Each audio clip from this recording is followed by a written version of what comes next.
Hey folks, happy Halloween. I'm here with the Skeleton King. What do you want to say? Hello. Hello. Skeleton King. The Skeleton I am King. the one who can take your soul. I'm gonna show him your staff.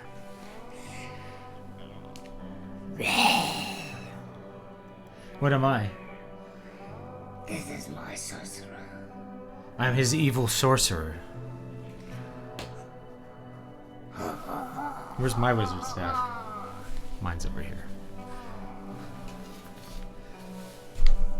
Let's turn the music down.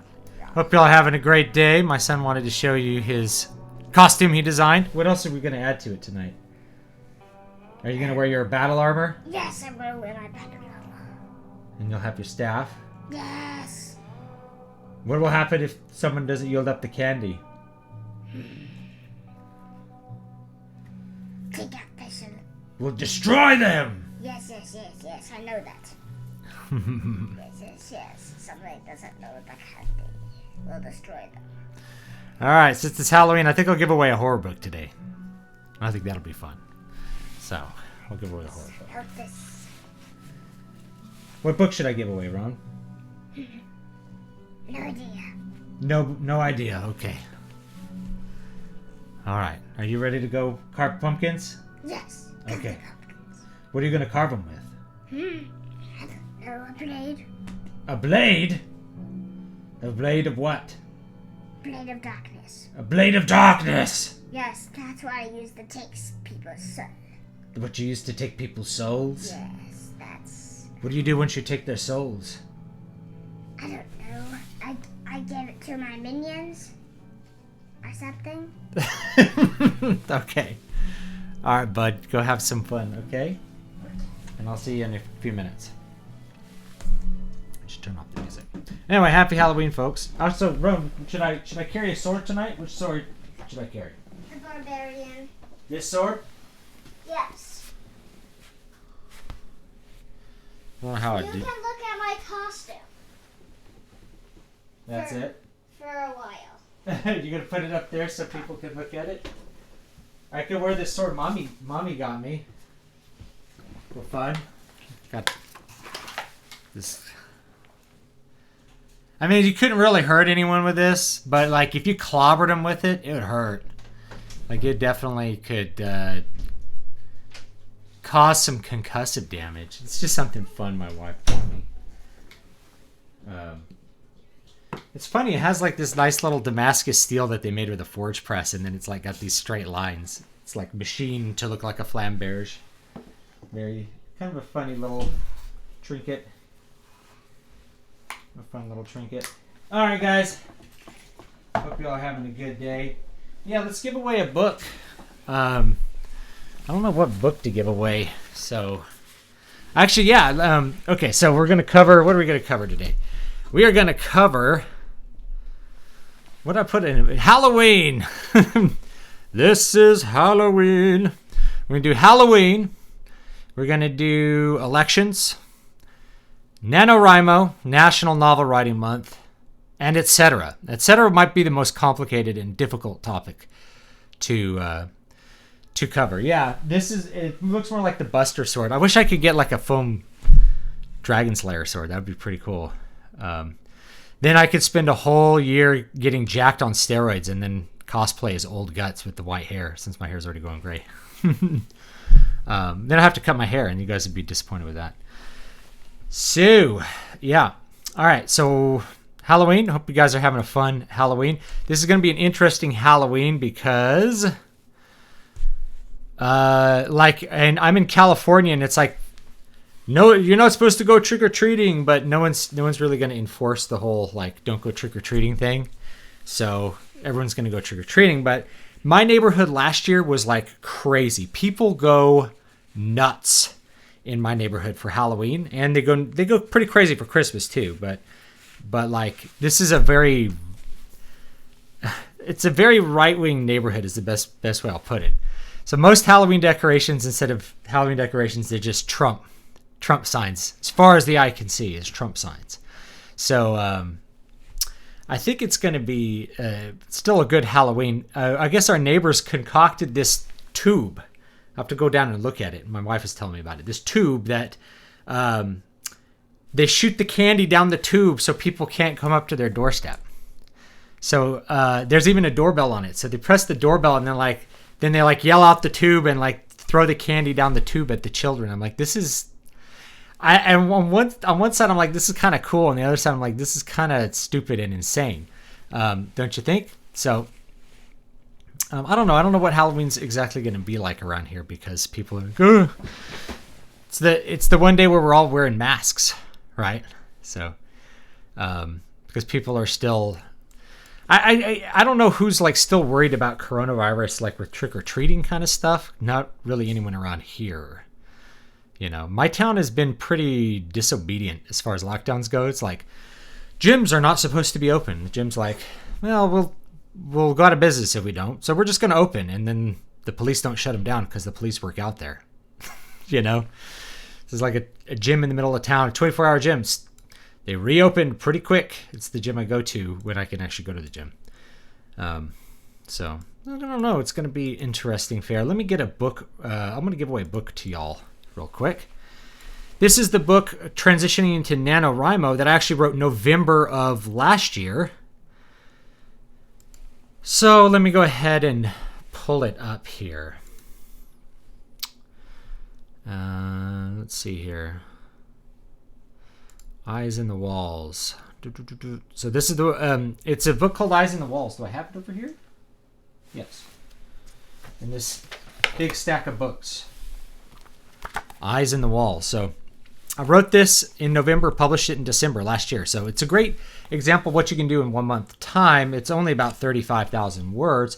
So it's less than the 50,000 that NaNoWriMo is supposed to do 50,000 or something. So it's less than that, but I also designed a cover, marketed it, published it, got reviews, made money on it in a month, right? So Eyes in the Walls. I'm going to get a little link for you guys right now. And I have to de-expire it somehow. Hold on. Let me check on this. Let's go to unexpire the page.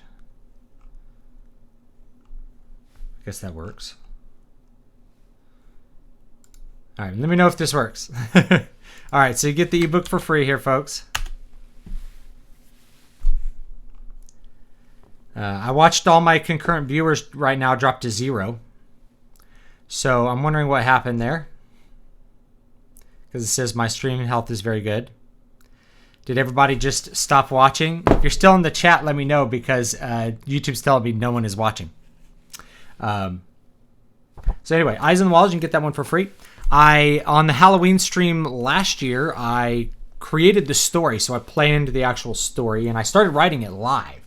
I started with the very first scene, which you can read here. And I just went from there and wrote the whole book, and it has a great twist ending that people seem to really like. I noticed this about a lot of my books. People are like, the ending, I'm good at writing endings, apparently. So this one is no exception. And if you're into horror, I think you'll like this one. So it starts off, my mom used to joke that being a mortician was the best job in the world because all of your customers walk away satisfied. At least they never complain. Of course, they never walk away, except maybe I saw one of them walk away. All right, so that's how the story starts. It's a great way to start a story. You're actually starting with the conflict. You're starting with the main idea, which is that are there dead bodies that come back to life? And you get an idea. This is probably a horror tale, something like that, and indeed it is. And when I think there was a review that says starts as like regular horror and then turns into real horror later as you get deep into the book. So please do go ahead and check that out. And if you like it, you can leave a review on Amazon. I'm pretty proud of this. This is one of my favorite horror stories that I wrote. It has a lot of strong Christian themes in it too. People who are not religious say that wasn't really objectionable, but there is, there is religious stuff in here as well about demonic warfare and stuff like that. But that's part of the journey of the character to a large extent. If you're wondering about the picture on the back, that's I think it's called The Temptations of St. Anthony. And I think was this Hieronymus Bosch? No. Oh my gosh, who did that one? Okay, anyway, there's a lot of these pictures of Saint Anthony being tortured by demons, and so Saint Anthony is one of the things in this book. So hopefully you'll like that. You can check that out. When it comes to NaNoWriMo, if you actually want to write a book, so NaNoWriMo, the main focus is write 50,000 words over the course of a month. Now, that's not that difficult. That's all process stuff. Like sit down at your computer or get out a notebook if you want to do it longhand and work. Get your ass in the chair and do some work. That's what it comes down to. You got to write like 1,600 or 1,700 words a day. You might miss a day for Thanksgiving or something, so just write ahead a little bit when you feel good, and you'll write the 50,000 words. Now, if you are good in your experience, 50,000 words is more than enough to write a complete book. But if you're new at this, you may write 50,000 words and you still have a good chunk of a book written. A lot of modern books tend to have too many pages, in my opinion, for the amount of story that's there. And if you go back in time a little bit to the pulp era stuff of the early 20th century, first half of the 20th century, let's say, you'll see writers are much more competent at telling a complete story in 50 or 60,000 words. A lot of the books that you read in high school, which were the classics, were in the range of 30 to 60,000 words. Like Old Man and the Sea is really short. It's like 28,000 words or 30,000 words. Of Mice and Men is like 45,000, I think. Great Gatsby's somewhere in that area too, like 48,000. And I think To Kill a Mockingbird's on the other side, it's like 65,000 or something.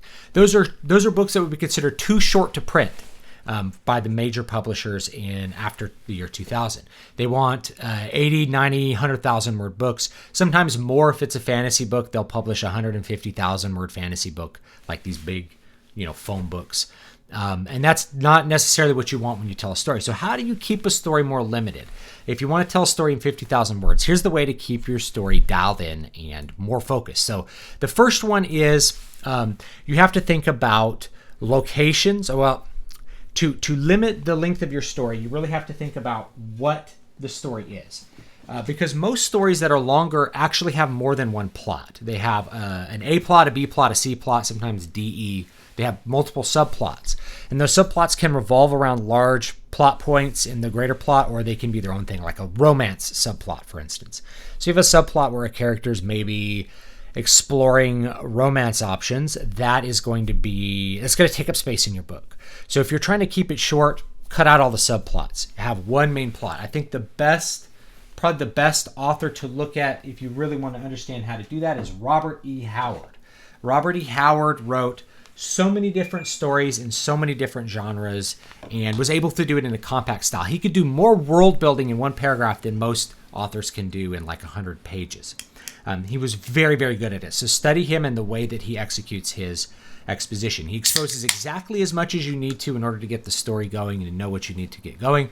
There's a definite goal at the end, and the length tends to get determined by how many obstacles are in the way of the protagonist. How many obstacles must Conan overcome? How many things must Solomon Kane figure out before he gets to the end? So once you have your main plot in mind, to make it longer or shorter, you just put more or less obstacles in the way of the protagonist. You could write a really short book the way Michael Moorcock would. Michael Moorcock's also a great person to look at because most of his books land in the 50 to 70,000 word range. They're like perfect length to sit down and read in a couple of days or in one night and get a complete story and really enjoy what's there. And he's very efficient in world building. So another great one to look at from the post-pulp era, I suppose. So whatever obstacles you want to put in the way of the protagonist. So if the protagonist needs to go to some other location to get some items. So like in Water of Awakening, it's really a singular plot. This is my book. So Helga's got to go get the Water of Awakening. She has a quest. Her getting there's a bunch of little obstacles, and each obstacle makes her grow, makes her rethink what she's doing, reveals more about the world, pulls you deeper into my fantasy world, and makes you commit more to the quest. But really, there's just one goal. So you could have written the same, obviously not the same story, but you could have written the story in, say, 50,000 words by having 3 obstacles instead of 10. And that's the way that you can lengthen or shorten it. So the further away and the more difficult the goal is, the more obstacles you could put in the way, the more you can explore character growth. And as you remove obstacles, the less you need to do that. So you could even write a flash fiction piece in 1,500 words that's a warrior showing up to a duel. And you just kind of backfill what the duel's about, and then you show the results of the duel, and that could be a story all on its own. So that's the way that you lengthen it or shorten it. So cut out the subplots, focus on one main plot, and figure out how many obstacles you want to put in it to get to the main conclusion. And if you really want to juice it, you want to have an unexpected ending. So about 2/3 or 3/4 of the way through the plot, you have something change the conditions of victory to where the protagonist has to rethink what they're doing, change modes, and then you end up with what ends up being like a surprise or twist ending. Indeed, I did this in Eyes in the Wall, so that what happens is, I don't know if I want to give you spoilers, but anyway, they think that they've killed the monster, but it keeps coming. And then it makes you wonder, makes you reevaluate as the reader everything you've seen before that, so that you're like, because the question here the whole time is the kid crazy? You know? Is Billy crazy? Because his parents are trying to medicate him and put him on antipsychotics and stuff. And so you get to a point where you think you've killed the monster, and then you haven't. So maybe it really was all in his head. And then you figure out exactly what was going on. And it ends up being a condition that most people didn't see coming, because I was able to have that condition set up ahead of time. So you can have a surprise ending like that, even in a short book. You have a basic setup. We got to kill the monster. I have an obstacle. Everyone thinks I'm crazy. I overcome that obstacle by convincing my friends. We kill the monster, but it actually doesn't kill the monster, and the monster is still attacking me and torturing me. So what do I do from there? So that would be like the 3/4 of the way through, setting up more of a surprise ending there. So anyway, that's that. Jay Stevenson says, what about writing a novella? I am topically getting into horror genre where the predominant form is a compilation of short novellas. Yeah, so that's kind of what I'm talking about right here. There's no strict distinction between a novel and a novella, or a short novel and a novella, or a novella and a novelette. If you want like just a cursory thing in terms of word length, novelette is like 10 to 15,000 words. More than that, you're talking novella range, up to, say, 40,000 words. And after that, you're in short novel territory. And then after 60,000, you're in longer novel territory. I don't know. These are just ways to just kind of classify length of things. And really, in the 20th century, it had a lot more to do with how you published them. So horror stories were published in these anthologies, like, the weird fiction anthologies, the sci-fi anthologies, the horror anthologies. So yeah, they're short stories. Like most of Stephen King's best known stories, the ones that get adapted to movies, are short stories that he published in various sci-fi mags in the 70s and 80s. So those were novellas, or short stories. So in anywhere between the 5 and say 30,000 word mark. And you could put that in a literary magazine, which is actually a big book, really, and get away with that. Why didn't they just publish those as standalone books? Well, they could, but it had to do with the way the publishing industry operates, is that you have to make plates for all the pages, which is a standard setup expense. It costs money for all the paper, it costs money to bind it. So it ends up being a lower profitability enterprise to print off and sell a bunch of novellas versus collecting them and selling it as one book, where you can save money on paper and stuff like that, and people are more inclined to buy collections. Nowadays, with NewPub, there's really no reason to even care about how long a book needs to be. You can write the book as long as it needs to be. If it's a 300,000 word book, you can write it. If it's a 30,000 word book, you can still have it in print. So you can still have a print book that's 30, 40,000 words long. This is a 50,000 word book. If I have one. Is this one the shortest? This one might be the shortest. This one's like 24,000 words. Voices of the Void's also, I designed Voices of the Void to be read in 2 hours. That's another horror one.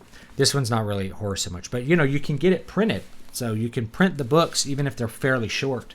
And that's kind of what I did last year, is I went for shorter books versus longer tomes, like big books. I don't mind big books, but that's just what I went with for the other year. And I've even considered like reprinting some of my older books in like a really large format like this. This is basically a literary magazine size, this Koran-chan, which you can get the ebook for free, and it has the entirety of Chronocyte in it. I thought about reprinting them in these 2-column giant books because I can save money by making a bigger book. So if I were to reprint Water of Awakening in this format, I could actually sell it for less money than I sell it for now. Or I could, sell for the same price and keep more money. Both of those are options. I don't do that because I feel like the reading experience on a regular book is better. Right. So when you're writing a novella, it's all about keeping the plot focused. You don't have extra subplots. You have one main plot drive, one main plot force. You're not going to waste time with romance. I say that there's actually a romance subplot in Eyes on the Walls, but I'm a pretty efficient writer, so I was able to do that. Especially in first person, you can write a little bit more efficiently with those sorts of things. So cut down on the subplots, keep focused on the one thing, have at least 1 or 2 obstacles that the protagonist has to overcome, and maybe make one of them rethink what the protagonist has to do in order to resolve the plot. And that's your plot. That's it. Other ways that you can limit the length is to limit the locations. So if your story is taking place in one location at one time, it's very easy to write through. If your story is taking place in many different locations, those are going to require lots of prose to set up and describe, and you're just going to end up with a longer book from there. And to limit the number of characters. So if you have 1 to 3 characters, protagonist, antagonist, best friend for the protagonist or whatever, 1 to 5 characters, then it's really easy to write that as a novella. As soon as your cast starts to expand and do 7, 8, 9, 10 characters, all of which receive some attention, then you're talking way longer book. So you get to something like Malazan, Book of the Fallen, for you fantasy fans out there, where there's so many characters in so many different locations that it's almost impossible to write any of the books under 200,000 words because there's too many different places, times, and people that you have to describe, talk about, and deal with the stories of. So there you go. Those are other ways that you can keep it more focused to the correct length. What do you think about sequel potential for a first novel? I have some ideas for my story, but think it might benefit from a shorter book with potential to expand on subplots later. Well, it's up to you. In terms of business, this is true for NewPub and OldPub alike. It's all about series. Series are where the money is. So you get someone to buy in on book 1, and then you sell them a bunch more books.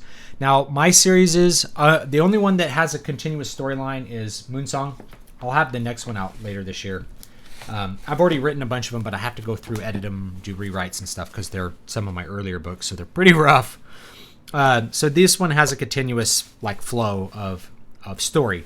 But my regular Eternal Dream ones, and I'm trying to get the third one on this series out, each book is really its own story with its own protagonists because it's boring to me to have a 20-book series. I can't read them. They get too boring. Nothing happens. The tension goes away because you can't have anything actually resolved. You can't have anything become permanent. Otherwise, you lose some part of the story tension, especially with, say, romance subplots. It becomes like a soap opera. And if you've watched a soap opera for any amount of time, nothing ever really changes. People break up, they get together, something comes up to change the relationship, and that's how they keep the tension going, is the characters can never really have a happy ending. That gets really exhausting with longer series, but they sell well, so that's where the money is right now. So there's nothing wrong with thinking of a series, but if you're thinking of a series, I would think of where the final end of the story actually is going to be, unless you're going to do more of what I do, which is write books in a series that have some recurring characters, but each book really could be read on its own. I think it takes a little bit more skill to do that, honestly, because you're not just, you have to, for each book, think of unique and new and interesting characters rather than just kind of continuing with the same characters. Did you ever get around to reading the Lester Dent Pulp Master Fiction plot? I didn't. Sorry. But it's probably good. Michael Moorcock was a guy, he could write a book in a weekend. Robert Jordan could write a book over a week. He would write, I think he wrote the Conan the Barbarian, or Conan the Conan the Destroyer book, the novel that was the tie-in for the second Conan movie. He wrote that like over his spring break when he was an English teacher. Like, that's how productive some of these writers were. They can have laser focus for that short amount of time and just pump out a book. They're so good at that story. They're so good at the story sequences and stuff.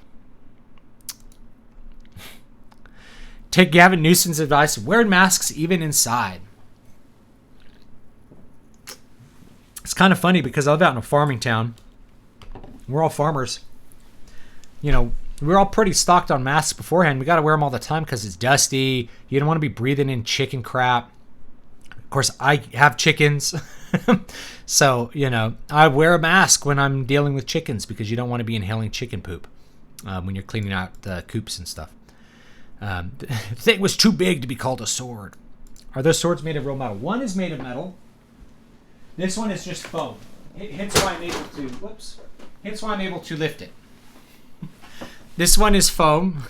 So otherwise, you know, I'm not like I would have to be world strong. If this was real metal, I'd have to be world's strongest man right now, you know. And even he would be like, you know, you have Hafthor Bjornsson like, ugh, ugh. There's a channel on YouTube you can actually look up called Michael Cthulhu, I think. And this guy's like a metal worker who will take big hunks of sheet metal and make these fantasy swords from like Berserk or Final Fantasy. He made a Buster sword. This is like a Buster sword. See the end.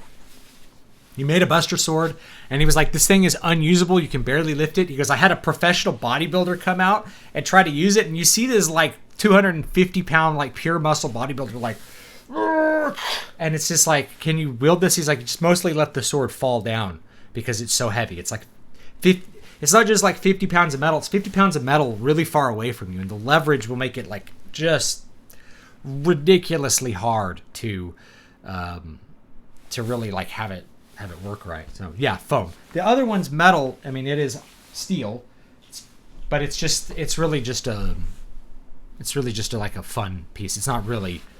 I mean, I could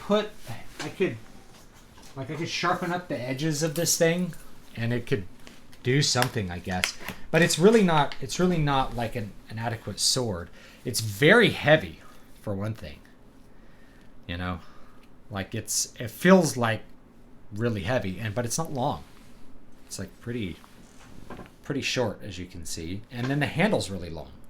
So it's kind of, you know, it's like the length of say an arming sword, or like maybe a Viking sword, but it's got a really long handle, which makes it very ungainly, and it's very thick and heavy. In order to make this more like a real sword, I'd have to get out my belt grinder and put an edge on it. But before I did that, I might even like taper it, put a bunch of distal taper on it so it's more like springy. Like, this is stiff. This feels like a katana, but like way shorter as far as weight goes. Like, if you ever held a katana, they're pretty heavy. They're meant for chopping, you know. They can be nimble, but they're, you know, the strong point of the blade's really focused. Like, you can really cut good with a katana. So this feels like, I mean, it's just a fun sword that my wife bought me because she thought it'd be fun. She bought it for my birthday, so it's cool. So yeah, I'm walk around with that.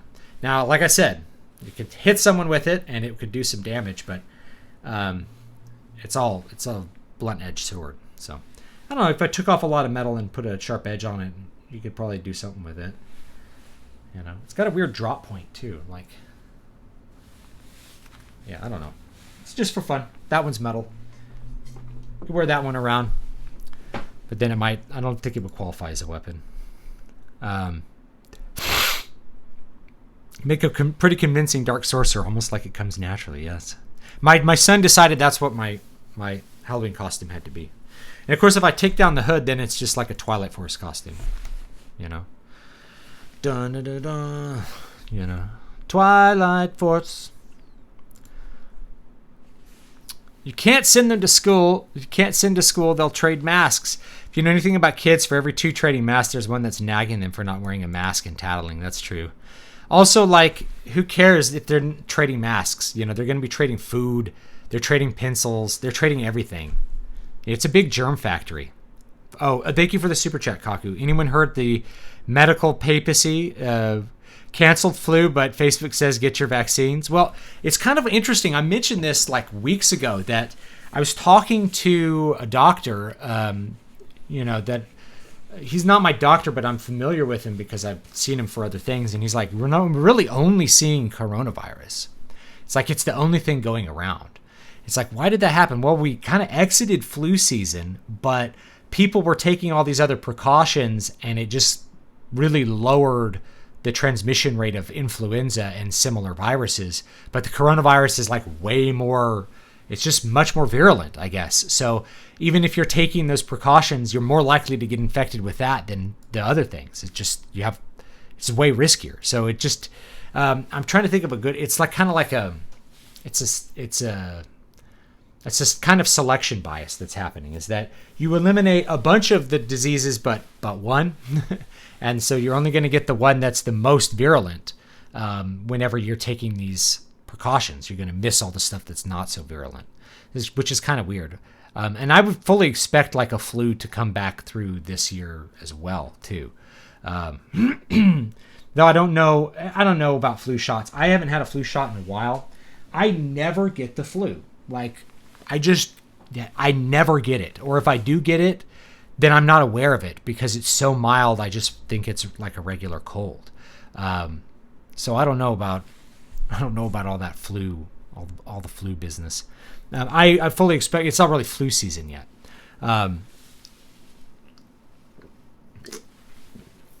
So I don't know what we're going to see for flu, like when it comes back through again.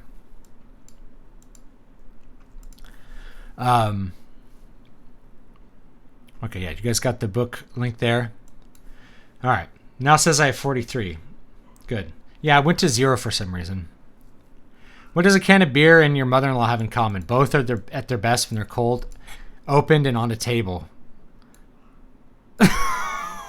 That's messed up. I'm a big fan of not just the Solomon Kane and El Borak and Conan, but also Kull. I like Kull a lot. Let's see here. All right, let me hop down to the other stuff.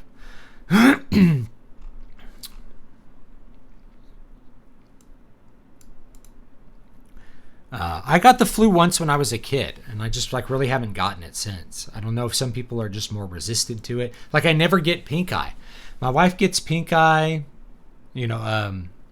which is what do they call it? Conjunctivitis of the eye. I never get it. It's like I'm immune to it. My daughter gets it whenever she has a cold, and then it goes away on its own, like viral conjunctivitis. Are you still suffering from long-term effects of COVID? Mostly like my hair like hasn't completely grown back. It's like a little thinner. Maybe I was like, man, I'm getting old. My hair's thinning out. It's like, nah, hair loss is like one of the consequences. Like, oh, it's like, I think it does come back. My smell came back. Cardio is mostly back. Of course, I spent the last like 3 months like really focusing on cardio because my cardio capacity was so diminished after COVID. It's like I couldn't do anything. Like I just felt fatigued all the time. So I just really focused on that.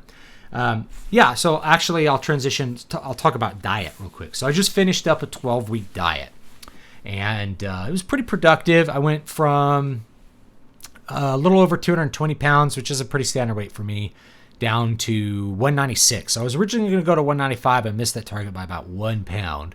And the reason for that was I stalled out at around 200 pounds, which happens.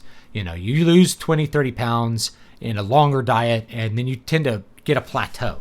And I specifically designed my diet to avoid this plateau effect because I've done this before. 195 I could definitely get leaner. I could probably get down to 185 and be like pretty lean. But 195 for me is like a good base to start with. Then I'm going to spend the next 6 months actually building muscle.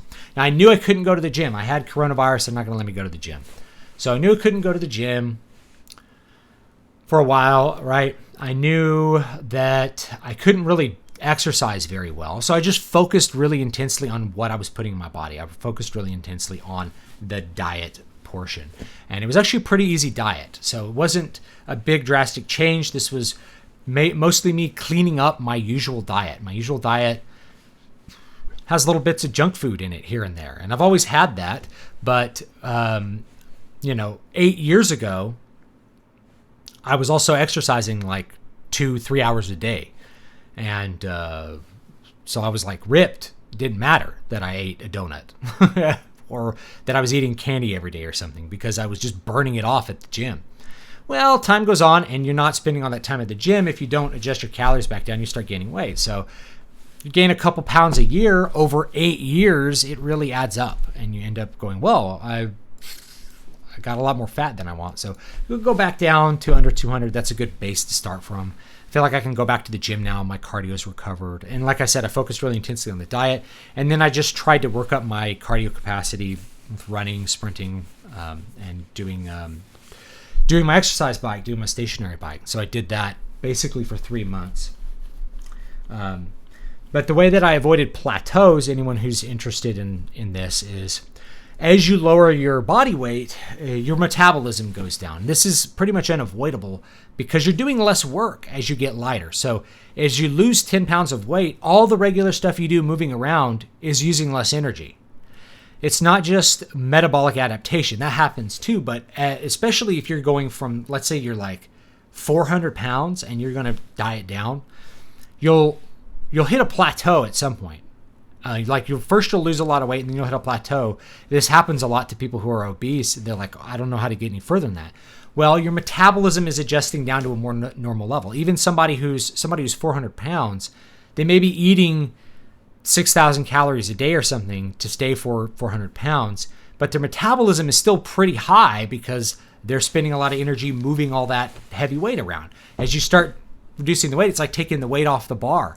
You're not, if you're 400 pounds and you're getting up out of a chair, it's like you're a normal person squatting 200 pounds, So you're taking weight off the bar. Yeah, your metabolism is going to go down. You're going to lose muscle mass and you're going to lose fat as well. So you are going to lose lean mass, but your metabolism is going to go down. So you have to adjust the calories down. This is where it gets hard to stay on a diet for a long time. So anybody who's never lost a ton of weight, like at one point in my life, I lost like 100 pounds. If you haven't lost a ton of weight, you probably don't realize this is how it is, but you have to keep eating less and less and less and less and less, and it becomes a thing where you're like, I feel like I'm not eating any food at all. When I was finishing off a diet, this is like 8 years ago now, and I was getting like super lean, and I had like the abs popping and everything, and I was intermittent fasting and basically eating 1,200 calories a day and working out every day, just to lose like 10 pounds of fat. That's what it required. I had to, because I was natty. If I had been on steroids, I could have held on to like 100% of my muscle mass or used clenbuterol or something else to burn off the fat. That would have been easier, but I wasn't using any drugs for that. So it was like, you start getting like, man, how is this what life is I get to starve all day long, come home, eat a turkey burger burrito, a bowl of snap peas with chicken, and a protein shake, and go to sleep. That's what I get. That's what I got, Anyway, I had techniques for reducing the calories, which is basically a bunch of little things rather than having to like rethink your diet every time you stop losing weight, which is, here's a really easy one. It's like, if you like to have your protein shake, I know a lot of you guys like to have protein shakes after you work out. When you're starting your diet, make your protein shake with milk, like whole milk. Build your diet and make your protein shake with whole milk. And if you're losing weight, keep it whole milk. When you get, say do that for 2 weeks and then switch to 2%. And then next week, switch to 1%. And then the next week, go to non-fat milk. And then the next week, make sure you're measuring things too, by the way. That's the big diet hack for this diet. Is like I weighed everything. I weighed everything on a scale, or I measured it with like measuring cups to make sure I knew precisely how much I was eating. Because I find that I just throw a bunch of chicken, or you throw a chicken breast on the grill and you're like, it's a chicken breast. And some are smaller, some are bigger, but you're not getting the same calories every day. You don't know what you're putting in your body. So anyway, keep going down. Then go to almond milk. Almond milk is 30 calories a cup. Unsweetened almond milk. And then go down to water.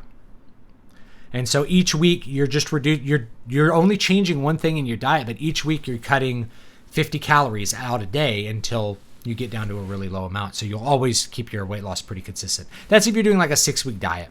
And this was a 12-week diet.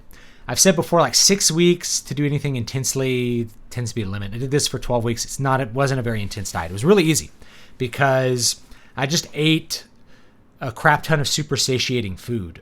So I ate on average 1 to 2 pounds of vegetables per day, about 10 ounces of chicken breast per day.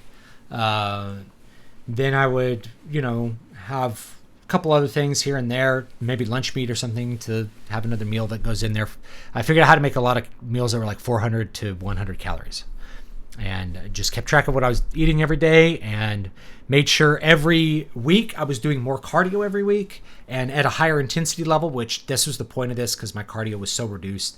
I had to build it back up. So I tried every single cardio session to be harder, go faster, generate more watts if I'm on the stationary bike, run faster if I'm outside, and just build things up. And so just kept it going. I was losing two pounds a week for 12 weeks. Actually, I lost more than that. So in 12 weeks, I lost about 28 pounds. So that's healthy weight loss maximum amount.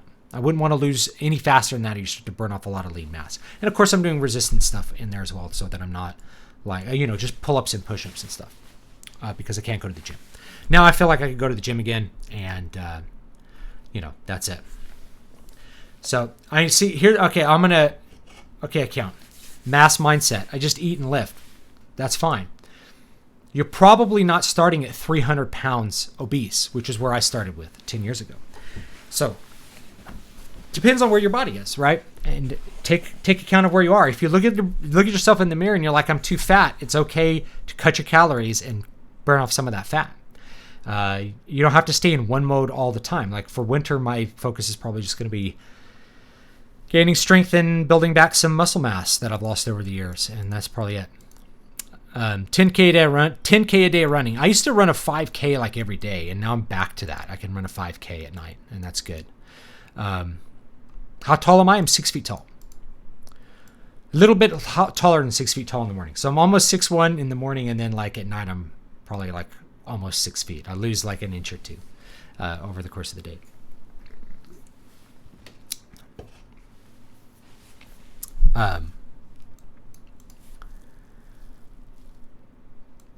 Just do keto. I don't recommend it. Unless that's what you really want to do. It's just a really bizarre lifestyle. I can't ever do that. There's other things you can get into. There's other channels that go deep into that stuff. I'm not going to recommend keto to anyone. Nor is it like a lot of people who hop on this, they hop off really quick with any of these fad diets. They hop on, they see results, they lose 20 pounds, then their weight loss stalls out because they don't really know what they're doing with their diet. Or they get tempted to eat pizza again because they really love pizza. And so they have a problem staying on a ketogenic diet because they can't have what they want, which is pizza. So I'm not a fan of any kind of deprivation diet at all. I ate cookies the entire way through this diet. I ate a cookie today. I ate 2 cookies and cake last night. I was coming off the diet, so I get to eat some carbs. And I gained like 2 pounds of water weight just eating carbs yesterday. But I'm not a fan of any kind of deprivation diet because people give into their cravings and they come off the diet and then they feel bad about themselves. And then, especially with ketogenic diet, then the way that carbs, suddenly reintroducing carbs to your system has effects, and people get brain fog, and it's like, man, that's a whole mess. I'm not a fan of deprivation diets at all. Just have a balanced diet with a lot of protein, a lot of good stuff in it, and if you feel like you need cookies, just try to keep them limited and make sure that you are not overeating on your calories. Just keep track of your calories and you'll be fine for that. So have a good balanced diet, and then you can have a cookie every once in a while. I ate donuts every week, and I lost tons of weight. Why? Well, because I kept track of how much I was eating, and I wasn't eating donuts every day. I was eating donut like on Saturday. I had my Saturday cheat day donut, and actually eating that big bunch of garbage carbs actually helped the diet because boom, all of a sudden, it helps with that metabolic adjustment. So like, oh, you get a lot of carbs, you feel good. And then the next day is you go back down, end up in the middle of the week with a much lower weight than what I had. Works pretty good. So a lot of people who are really good at this, they always recommend a cheat meal. Cheat meal actually helps you lose weight. Do you think that Hafthor Bjornsson probably got that strong naturally? Oh, he definitely uses steroids. 100%. Like, that's not even a question, dude. Now, he's very big and strong. He'd be a freak without the steroids, you know, but he definitely uses steroids. And he's lost a ton of weight recently, by the way. And he's lost a ton of weight after he decided he wasn't going to do strongman stuff anymore. Where's the weight coming off? He just dieted it off. And, of course, he's using a lot of gear, and that is going to help you maintain the muscle mass. But, yeah, he dropped a ton of weight. Just probably changed what kind of drugs he was using in his body. Strength athletes use steroids in different ways from, say, bodybuilders that are just trying to build mass, like lean mass. You know, keto is a fad diet as far as I'm concerned. And I've seen it come and go like 4 times. You might be too young to remember. But like, this was an Atkins diet almost 20 years ago. Everybody hopped on it in like 2004, lost 20 pounds, and then gained it back because they couldn't stand staying away from the pizza. So I'm not a fan of that kind of approach to dieting, personally. I wouldn't do it, and I've never seen anyone be successful long term. Like, if it works for you, that's great. Do whatever you want to do. But for your average person, a deprivation diet, like, it's the same thing with like low fat. I'm going to eat no fat. Yeah, but you're not going to, you got to have some fat in your diet. Like, you could probably live without the carbs. I think, like, you know, Eskimos and Inuits, they basically have no carbohydrates in their diets, or the carbohydrates are just the superficial carbs that are in the meat they eat. Because if you're eating meat, there's carbs in the meat because the animal ate carbohydrates and stores the sugar in various places in its body. Not just as fat, but, you know, the muscle will uptake carbohydrates as well, uptake sugar. But it's pretty superficial, so it's very, very low. So they live fine without any carbohydrates, but and they didn't even need vitamin D. So this is a weird thing too. So, you know, Eskimos didn't get pale like Norwegians from living in the north. It's like, why is that? You know, everybody else got pale skin living in the north, but these Inuits didn't. It's because they were eating seal meat that had like vitamin D in it, so they never needed to have pale skin. So the vitamin D was just in their diet. It's wild to think about. Okay, yeah, this is the other thing I want to address. If you think cutting is stupid, depends what you want to look like, right? I will tell you from experience. So I learned some important things losing 100 pounds. Actually, I think I had a list. I was going to do a video, so I'll give you the list now for the live stream because it's fun. This is all just fun, guys. I'm not. I don't want to take an angry tone with anyone. Do whatever you want to do, but I'm going to tell you my experience. I have lots of experience in this life. Doing lots of different things. Let me find this list. Because one of them is what it means to actually look good. I learned this the hard way.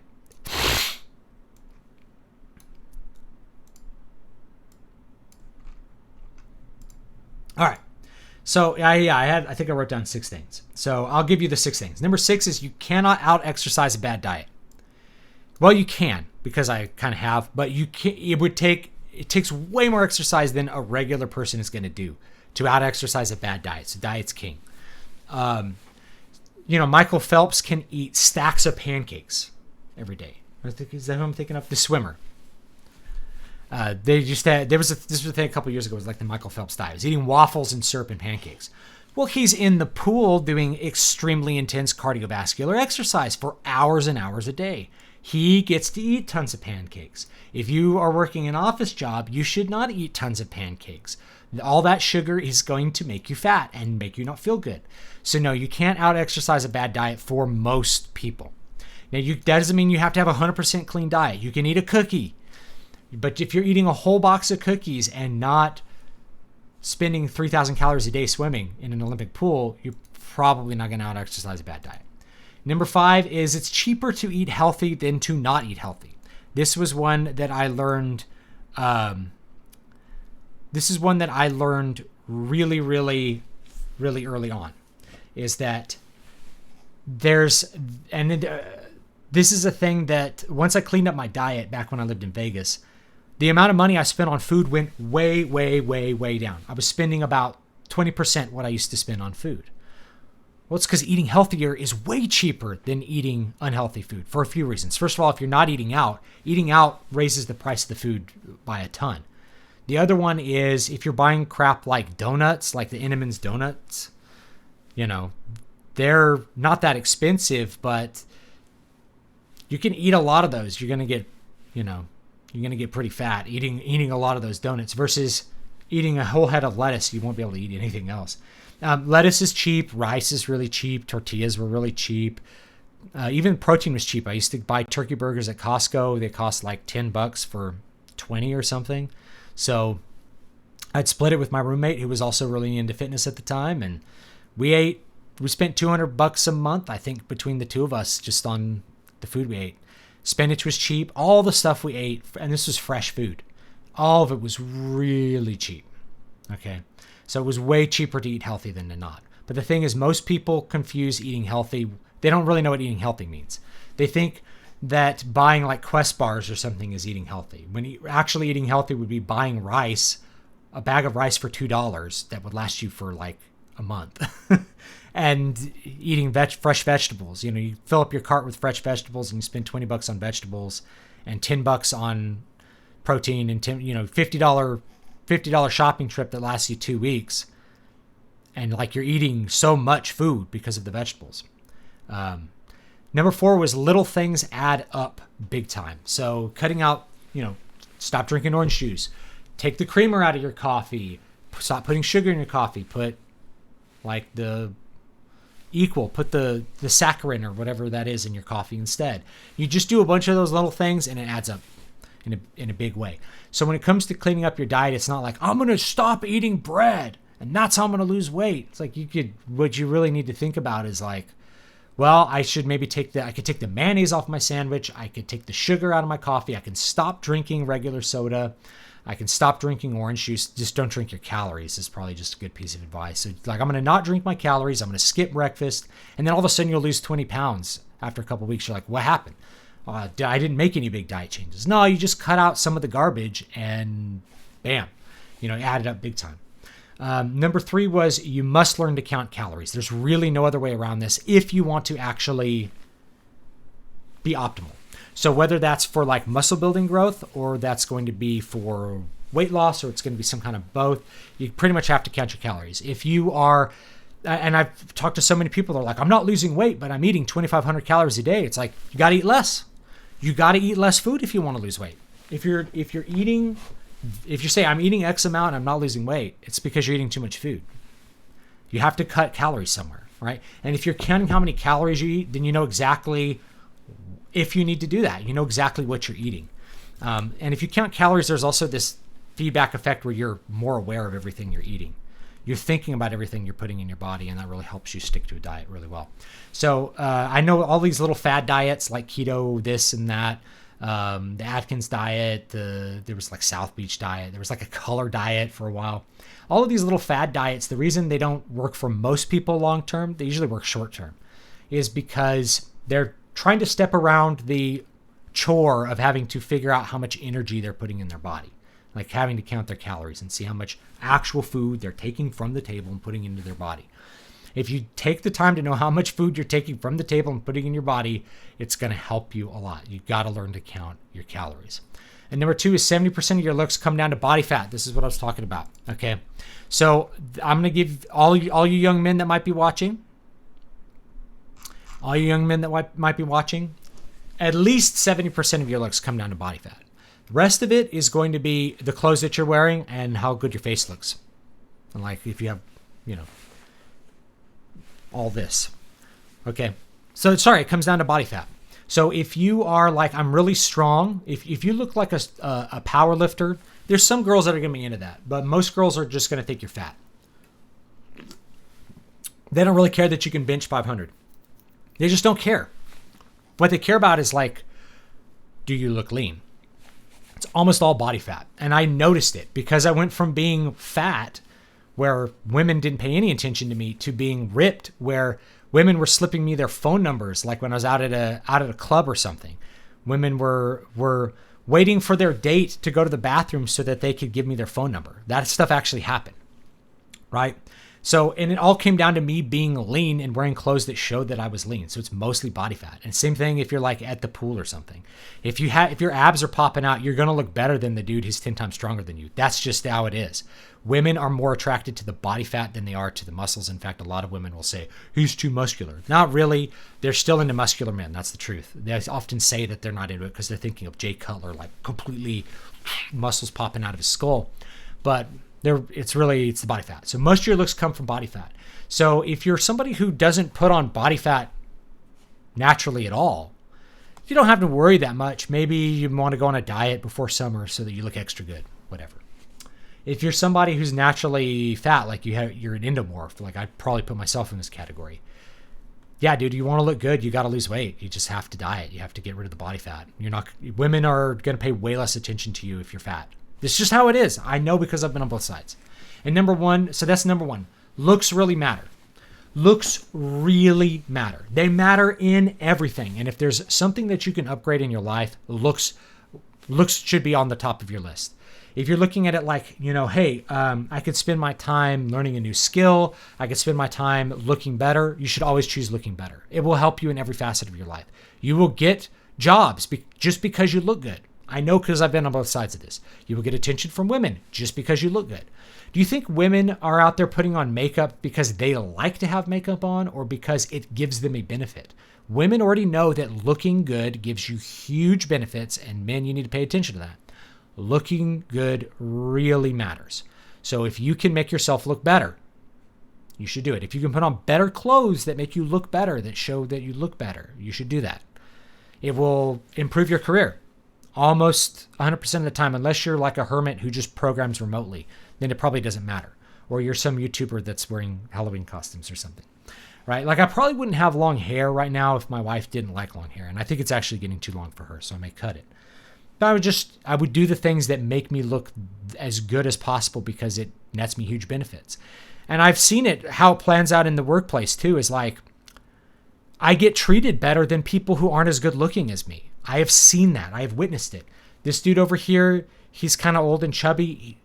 The boss doesn't pay attention to him. The girls in the office don't take care of him. They don't give him any kind of deferential treatment. Whereas like everybody bends over backwards for me because I'm good looking. I've seen it. And because I've been on both sides of it, I'm more aware of it. So that's the 6 things that I learned from losing 100 pounds. Looks really, really matter, and it comes down to body fat. So anyway, that's what I'm getting at.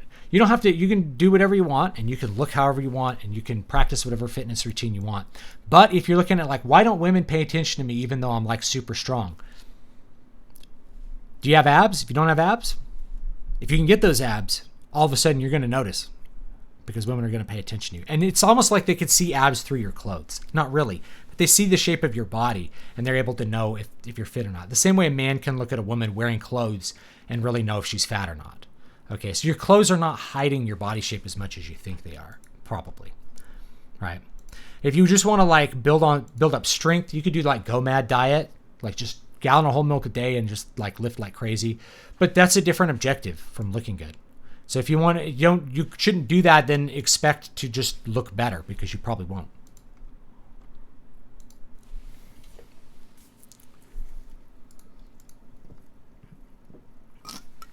Yeah, I mean, as I come off this diet account, it's just less focus on the calories. Like, I'm not going to change my diet. I'm not going to like, oh, now I get to eat pizza every day. No, it's more just, I'm less focusing on, am I hitting my calorie goal and my cardio goal every single day to make sure it's just like, I'm eating the food that I normally eat and probably going to go up 100 calories a day.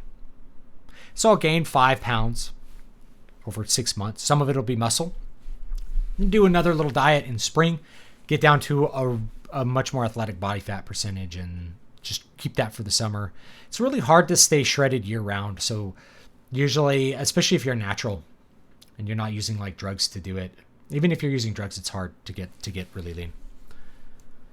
My problem is that I'm still living with my family, and so I simply eat what they give me. So this was a problem that when I got married that I had to solve, was that I was eating meals with my wife all the time. So I was making meals that tasted really good for her, or she was making meals that tasted really good for me, and we both gained some weight. I gained a lot more than her, but I'm twice as big as her. You know, my wife's like 105 pounds or something. She's very small. So I had to solve that. I'd be like, nah, I can't eat the same food as you because I just can't eat like a normal person and have a normal body. That's the way my body is. If I ate like a normal person, I would be 245, 250 pounds. That's just how, that's how my metabolism and my body are. I have to eat like I'm serious about fitness, like eat high protein, good quality meals every single time, or it's just not going to be good for me. So I have to eat different food for my wife and the rest of my family. And it's kind of a problem for us because, my kids don't want to eat, obviously they don't want to eat like lean chicken breast all the time. They don't want to eat that. They want to eat like macaroni and cheese. And my wife doesn't want to eat macaroni and cheese all the time. She wants to eat good food. So we're kind of at like an impasse. Everybody's eating a different meal, it seems like. We're trying to figure out how to fix it. But the reality is that I can't, if we had like family style mealtime, I wouldn't be able to eat it and maintain a good body fat. I just couldn't. I have to eat really lean all the time or it's just not good for me. Author Matt Larkin said a writer's name is a brand and it's best to write different genres under different names to avoid disappointing readers by not meeting expectations. Thoughts? That is a good piece of conventional wisdom, and it's probably correct. Probably very correct. I don't do that, though. I write in different genres on my own brand because my brand is so multifaceted as it is, so I just don't worry about it. But, I'm a multi-genre reader. I would read a Stephen King book if it was in the fantasy genre or if it was in the horror genre. But that is a piece of conventional wisdom, especially for NewPub, is that the brand represents the genre that you're writing in. And I don't think it's wrong. You just have to think about what you want to do as an artist. Me as a person, frankly, I wouldn't be able to put out enough fantasy books under one pen name to justify having a pen name just for fantasy. Now, there was one case where I'd probably put something out under a pen name, and that would be romance. And that's because it's a really good idea to keep the romance stuff just kind of separate from your main thing. And because there could be a bunch of negative consequences to writing romance and erotica. You could get fired from your job if they find out like you write erotica. It's possible. Like you could have negative work consequences. People could get really confused if they're used to reading your fantasy stuff and you come out with a romance novel. That's really far. So I'd probably do a different pen name if I were writing romance and some other genre. But as far as mixing sci-fi, fantasy, horror, I just do it all under my name. I don't really follow that advice. I also don't follow the advice of writing one series and like blasting out a series infinitely. I don't follow that advice either. I can only write the stuff that I really love. And otherwise I won't be motivated to do it. And also, if I'm writing something that I don't enjoy, then I don't see any point in writing. I can do lots of things that I don't enjoy for money, like drive a truck. So I got to do what I love as a writer. And that means writing in different genres. It means following what I'm interested in doing. It means, it just means doing the things that I love to do in that moment and what I really feel passionate about as a creative person. And I feel like if I'm not passionate about the book, then it's probably going to show when I finish it. It's going to be like, I don't want to do a paint by numbers book. I don't want to phone it in. I just know that the product wouldn't be as good as if I put my heart into it. And that's really what I care about, So anyway, here's another link to that free horror book, guys, if you want it. Eyes in the Walls. I'm looking to write nonfiction to help with my architecture business. Do you have any advice? Well, I'm not a huge nonfiction writer. I've only put out one nonfiction book, but I think that there's a lot of things that you can do to help with your architecture business as far as writing nonfiction. If you're looking at it as an extension of your architecture business, I would look at writing blogging about architecture. So have a weekly or bi-weekly blog article about architecture. And from those, you can actually collect a lot of them into a book, or if there's an idea that you find you're really doing a lot of talking about, then you can write a whole book on that. And you also use the blog to market that book, and that book also can be a market for your architecture business as well. It all would synergize. But the blog is great because that is part of search engine results. So if you are writing a bunch of stuff on architecture, like key ideas about architecture, and writing good quality articles about that, that'll show up in the search results, which could sell your book and will also sell your business, or vice versa. So I'd probably start with the blog, because it takes a while to build up web traffic and to get the hang of writing nonfiction. And each of those little blog articles is just a little bit of practice at writing nonfiction. I write a lot of blog articles personally. I haven't written any lately because I haven't just like felt compelled to do it. But sometimes I just blast out like 5 or 6 in a week. It just depends where I'm at. I always start my day by reading the blogs of people like Brian Niemeyer, who's in the chat, I think, and Bradford. I love reading all you guys' blogs. I read them every morning. So if one of my Twitter friends has a blog up in the morning, I will read it, because that's my morning reading. I start my morning reading with that kind of focused thing. So my kids usually play, and I'll read some blog articles, and I really like to start my day with that. So that's probably what I do, George, is I'd start with the blog articles, and then when you get an idea of there's something that you really want to write with a book, then you can focus on that book project, and you can even publish it as a series of articles. You could also do what Scott Adams did for one of his books, which is just collected a lot of blog articles in a similar vein into a book and published them as a book. And then he took some of them off the blog, kept some of them on the blog, took some of them off his blog, just as a way to do that.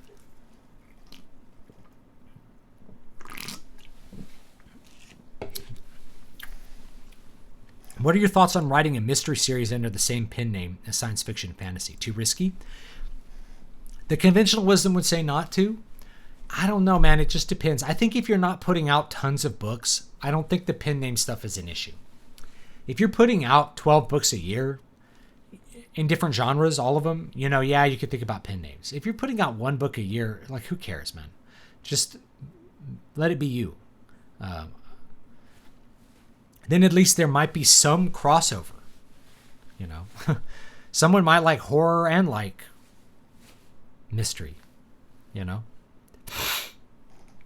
you read the Witcher novels? I read the first one, which isn't a novel. It's really a collection of short stories. They're good short stories. They're all kind of grimdark takes on fairy tales, but they're pretty good.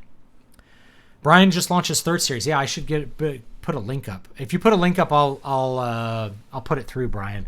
Because I don't have it bookmarked here. Actually, I'll probably grab it off Twitter. So yeah, Brian just launched his 3rd series. All are different. Book 1 always gets a lower rating due to reviewers who expected more of the same. The ratings always recover on book 2 plus, though. That's a good point.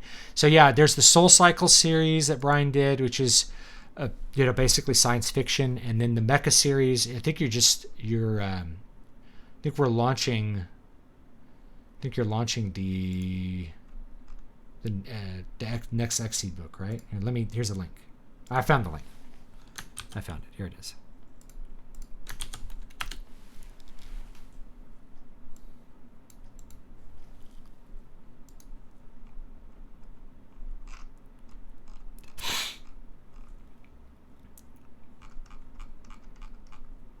All right, so there's Brian's book right there. I'm thinking of getting out of the college scene after realizing creativity is in my calling. Any good trades to keep food on the table that allow me to pursue creative endeavors? Well, there are many. So finding time to pursue your creative endeavors is really about how you want to structure your life more than just your trade. There are some that are going to actively harm that, but people still find a way to do it. Like, so if you're a doctor, people still find a way to write books, and they're doctors. Being a doctor can be a very time-consuming profession. But ones that are probably in really high demand are just the classic trades: machining, welding, and other metalworking skills. Fabrication skills are usually in pretty high demand in general. At least where I'm at, because I live in a pretty agricultural area. We need a lot of fabrication stuff done. Plumbing obviously is going to always be in demand, as is things like carpentry, being an electrician, any of those trades where there's pretty much everybody's going to need some use of it at some point, or the use of it is going to be constant because there's always going to be farming or there's always going to be manufacturing. Those are really good trades, I think, to look at. For me personally, I think I've worked as a fabricationist. Full disclosure, I felt like I had a lot of creativity because I had a lot of problems I had to solve, and I enjoyed that work for its own sake. I had a little bit of soul in the game when it came to fabricating things, when it came to designing things on the spot that would meet a very specific need for my employer or customers or whatever. So I really enjoyed that work. And so that's something that really can't be understated. You can be a farmer, Farming is one of these jobs where, like, how do I get into farming? Well, it takes a lot of capital to buy a farm or to get a loan to buy a farm. You could start by working in the ag industry, but farmers, if you're farming, it's a lot of work in very specific times, like harvest time, if you're doing growing crops versus like chicken farming. If you're chicken farming, it's around the clock, but you're probably not going to do any chicken farming as an individual. But you could grow olives. And so if you're growing olives, the time to harvest and press your olives, that's when the work is intense. Otherwise, you're pruning your olives once a year, letting them grow. You're watering your olives, you're watering your olive trees, and waiting till harvest. And that gives you actually a lot of time to do other stuff.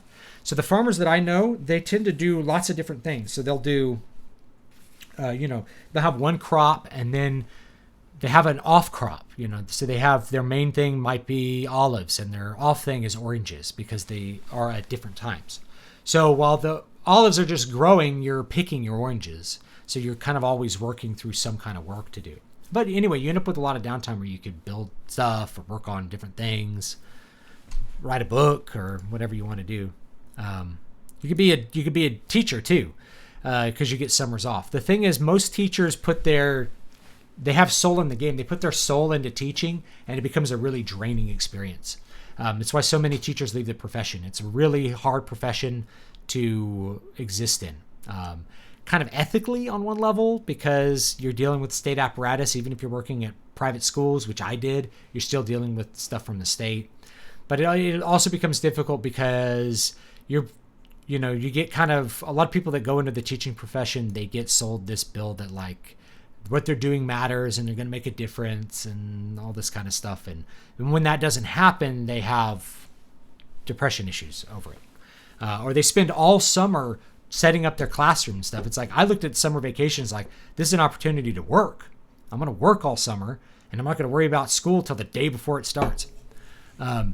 Thank you, Sam Zaid, for the super chat, for the €5. I really appreciate it.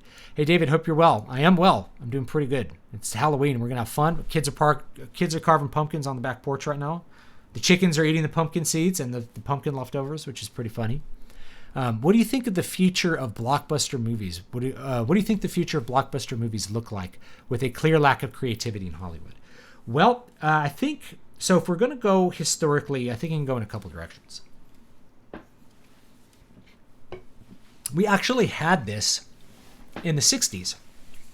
So in the 60s, we had a kind of a similar situation than we have now, which is most of the Hollywood movies were going for like gimmick stuff. So it was a lot of horror movies and not blockbusters, but stuff in 3D. A lot of little gimmick stuff was going on in Hollywood in the 60s. And the reason was, people were not going to the theaters the way they did in the 50s because television had reached market saturation.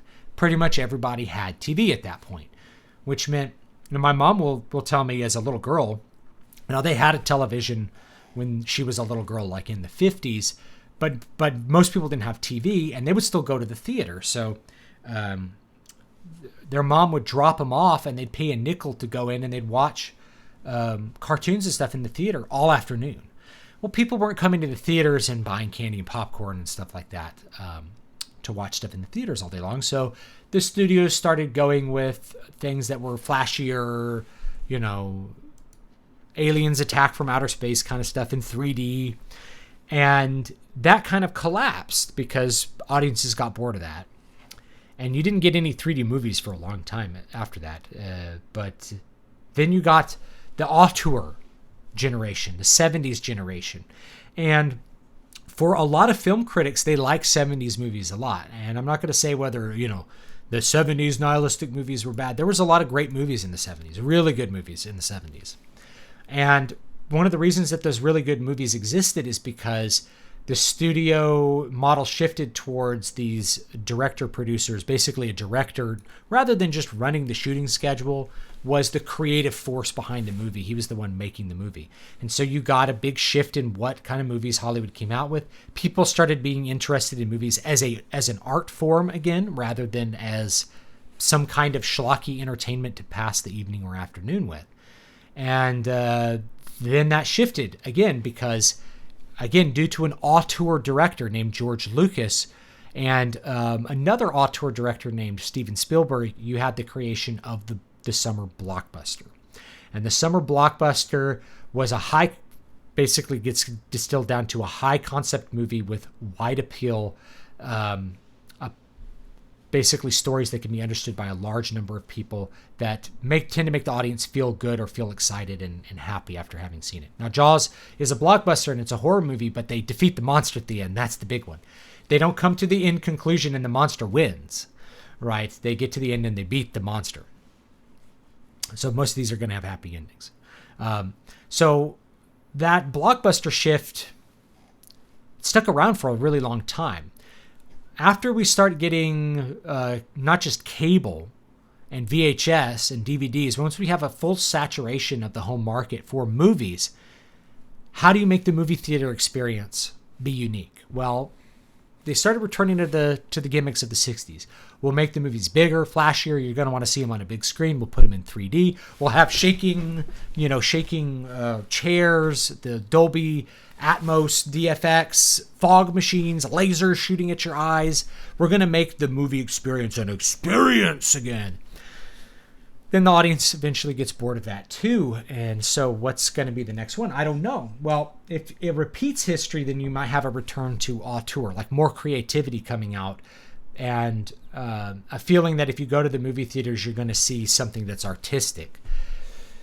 But I don't know if that'll happen again because while this cycle of, I think, is coming to the end of this, Michael Bay level explosions,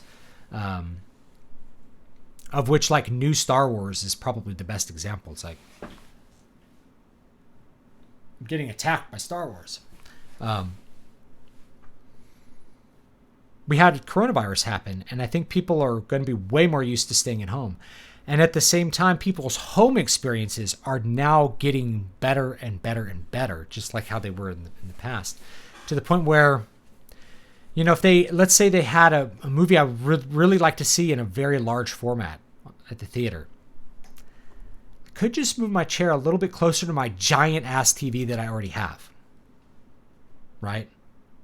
So people's home movie experiences are getting better and better. They have 5.1 in their home. They have projection screens in their home, a lot of people. So the people who are big movie buffs, who would probably be supporting the theaters no matter what, that becomes a wider segment to the point where people are just going to stay home. They're just much rather, it's like I'd rather even rent a new movie for $20 than spend $50 going to the theaters with my kids. So I don't know what's going to happen. It could be that the whole system collapses. We don't know. As Brian points out in his blog, this is like an unprecedented economic situation. Traditional economics dictates that the situation we're in shouldn't be able to exist. Companies shouldn't be able to go on and on losing money like Twitter and YouTube and exist. There should be some end to that. There should be some clearing out of the bad assets. Austrian business cycle theory, this should have happened years ago, but it's not. So I don't know what woke capital is going to end up resolving to. I can't really tell the future. If we go by what happened in the past, we'll have a return to more creative auteur movies. But we may have a return to more creative auteur movies, but they may be at home and not in the theater at all. And then the entire Hollywood system is going to have to adjust to figuring out how to make movies as a way to enhance their streaming value, the value of their streaming service, rather than something that you try to make a lot of money on in theaters. And theaters will become something that's more of maybe a specialty experience, something that's like only shows very specific movies for very specific times, like an IMAX version of Avatar 2, and otherwise you're not going to see a lot of stuff in theaters. Yeah, 70s had Star Wars, Jaws, Godfather 1 and 2, Taxi Driver, Rocky, and so many more. Now, Godfather 1 and 2 both had a kind of dark ending. But not one I would call nihilistic. One that was like really kind of a gut punch kind of stuff. Like the end of Godfather 2 is a big gut punch. Where she's like, I aborted my baby because I can't stand to have more of your kids. It's like, it's pretty downer. Uh-oh. People are saying F. It looks like the stream is going on my end. Oh, that's F for Sean Connery. Sorry. People type F whenever my stream goes down. Yeah, Sean Connery died at the ripe old age of 90. He hadn't been acting in a while, nor should he have to. He should feel like I'm done. I'm just going to retire and enjoy my golden years. I'll sum up Sean Connery. Sean Connery had the very difficult decision as a young man of whether he wanted to be a professional soccer player or be a big name actor. He chose to be an actor. Chose acting because he felt like he could do it for longer. He's like, professional footballers are done in a couple years, but I could probably do this acting thing for like 20 or 30 years.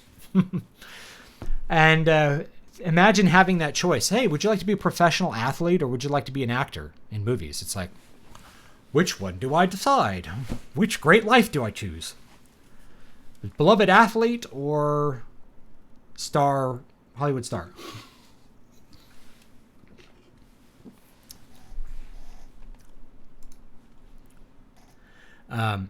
Alamo Draft. Yeah, maybe the big chains will. The big chains, I think, have been competing with Alamo Drafthouse dog. See, back in the 80s and 90s, theaters were awful. Movie theaters sucked back then. I remember going to see many a movie in these movie theaters that were, in some cases, it was like going to see a movie in a gymnasium. So it'd be flat. Sometimes there was like a very slight curve up. And that you'd sit in the seats, and if someone tall sat in front of you as a kid, you're like, I can't see the movie. You're like moving your head around like this, trying to see sections of the screen. We always had to sit in the back, too, because my dad was 6'8" or something.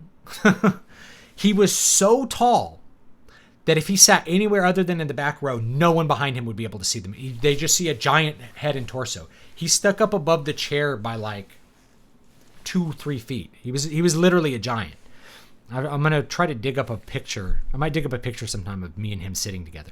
You'll see this tiny, like very angsty looking teenager who's 6 feet tall sitting next to a giant. That's me and my dad. So we always had to sit in the back, which meant I couldn't see crap. I was like in this little screen, still looking around people's heads to try to see what was going on. If we were lucky, it would be like me and my friend Brad would go and they'd be like, can we sit closer? And they'd be like, you guys can sit closer.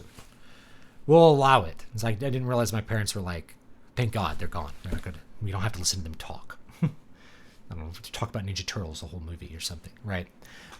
So they were awful. But what started happening at the end of the 90s was theaters, in a bid to be more competitive with just better crap at home, started making those stadium seating from the 50s and 60s come back.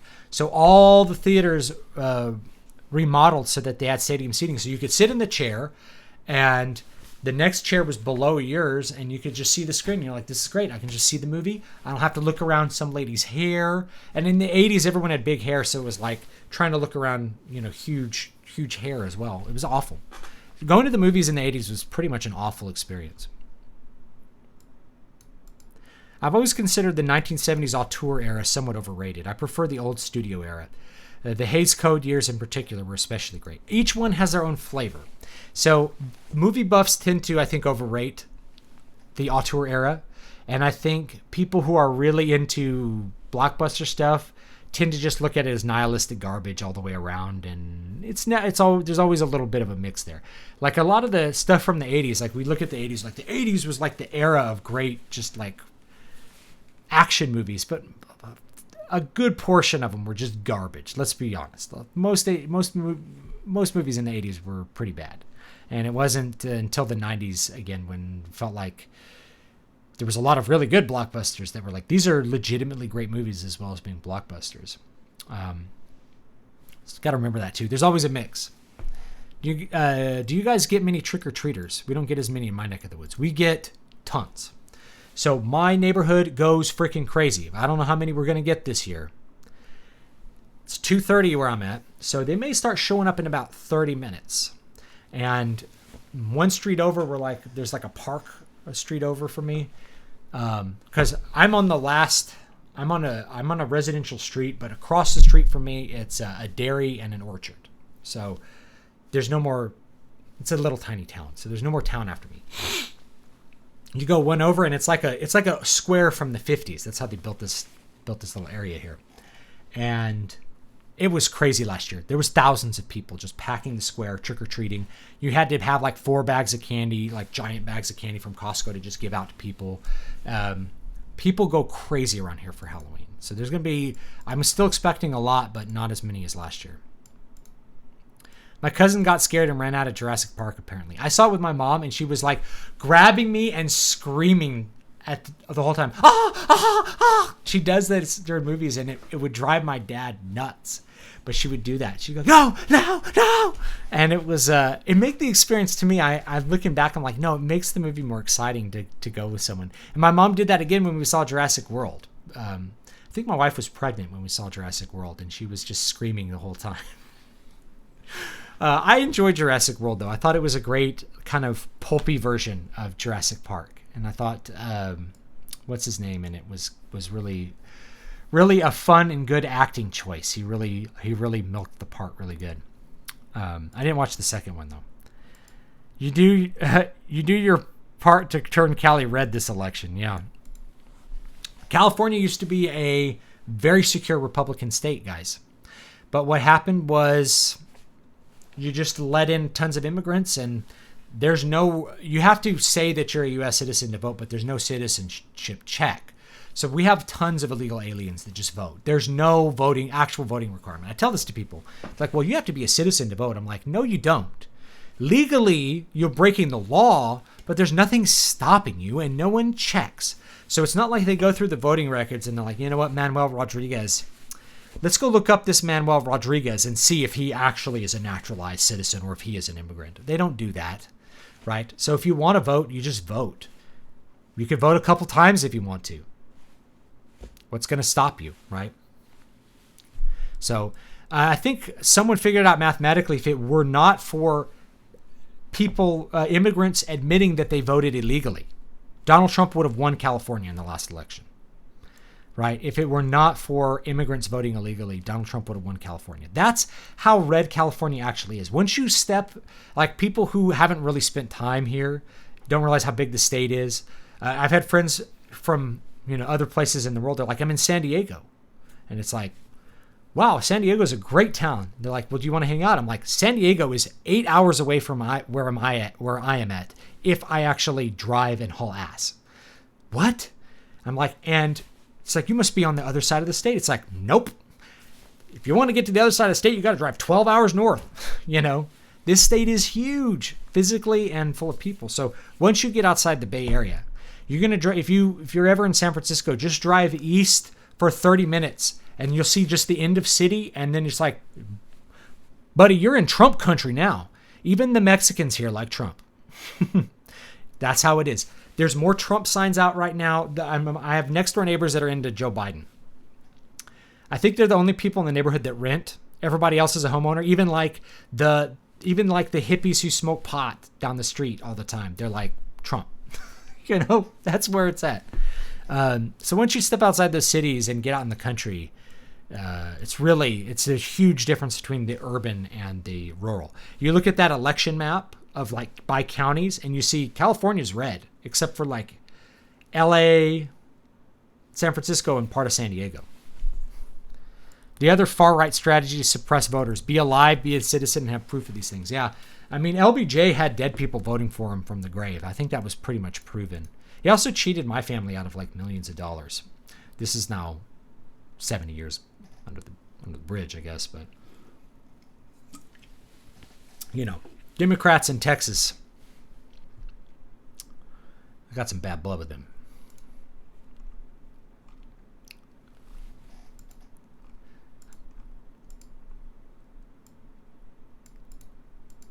See if I missed anything. Oh, to shift the topics in the title, I think Donald has a good chance of winning, given that the elections are a game of energizing your base. Energy which Donald has no shortage of. Yeah, I think I was wondering how it was going to pan out. I know that I missed a bunch of stuff here. Anyway, we'll go with the Donald Trump thing. Okay. So, I realized that the main critics of Donald Trump, the actual criticisms of against Donald Trump, we're not talking about character assassination, monsterization, demonization. The people who are screaming and tearing their face off because Donald Trump is literally Hitler, those are not criticisms. All legitimate criticisms of Donald Trump have come from the right over the last 4 years. And so because I tend to, I'm not in a total echo chamber with the right. That's impossible. Unless you're just like actively trying to avoid any kind of contact with people on the left. It makes you think that like the base is not energized for Donald Trump, but they are, because the people criticizing from the right, these aren't, when it comes time for elections, are you going to vote for Biden because Trump didn't build the wall? No, you're not. You're still going to vote for Donald Trump because that's the better choice. It's the same thing. It's like, why would I vote for Trump? It's like, why would you vote for Biden? Why would you vote for the ticket of Biden? So here's the ticket for Biden. And here's some of my thoughts about this election. You have Donald Trump, who has basically, he hasn't created world peace, but damn if he hasn't created possibly the end of the Korean War, you know? So you have world peace Donald Trump, expert negotiator. You can look at all the stuff he did, including Trump bucks. He's done stuff for everybody, whether you're left or right. Super energetic, says mean things on Twitter, versus Joe Biden, who has dementia. Joe Biden, listening to him talk for any length of time, eventually things are going to come out of his mouth which are literally nonsense. Like there's been a clip going around. He's like, I'm trying to remember. He just says like a bunch of gibberish, and you're like, did he just have a stroke? Right? Did this dude just have a stroke? You realize that like the left hasn't really convinced anyone on the right that they should vote for Biden. The choice is so much more obvious. So yeah, you have a guy with dementia and a diversity hire. Kamala Harris, who is half Jamaican, half Indian, and grew up in Canada. That's their diversity hire. Well, they just looked at like how many boxes can we tick? Well, she's black. And the thing is, I don't want to say most. There's lots of American blacks who right away understand that she is not one of them. It's like this person is half Jamaican and didn't even grow up with her Jamaican father. Didn't even grow up in America, grew up in Canada. This person's really a Canadian, but happened to be born here and therefore, due to some technicality of rules, gets to... This is different from Obama, who might have been born in Kenya to an American and therefore would be an American citizen, right? But grew up in America at least. Like Barack Obama didn't grow up in Kenya and then come to America and become president. It didn't work that way. So yeah, you have Kamala Harris, who is not even really American. It's like woman, black. Oh, we get Indian. We get a free check mark. Indian. That's it. And people are. I think the Democrats actively have been cultivating this idea, like, you vote for Joe, and then we'll just, by February 20th, we'll just make sure that he's in the old folks home because he's got dementia. He's the junior soprano of the Democratic Party. I meant to tweet that out the other day. I'm going to tweet it right now. Boom, I'm going to retweet Brian. Best X-Seed novel yet. Here we go. Joe Biden is the junior soprano of the Democrat Party.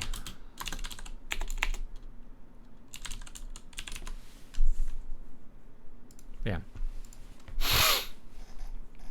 California is definitely much more red than people think. California is difficult for non-Californian to get their heads around. The Dems basically hold the state hostage. That's it.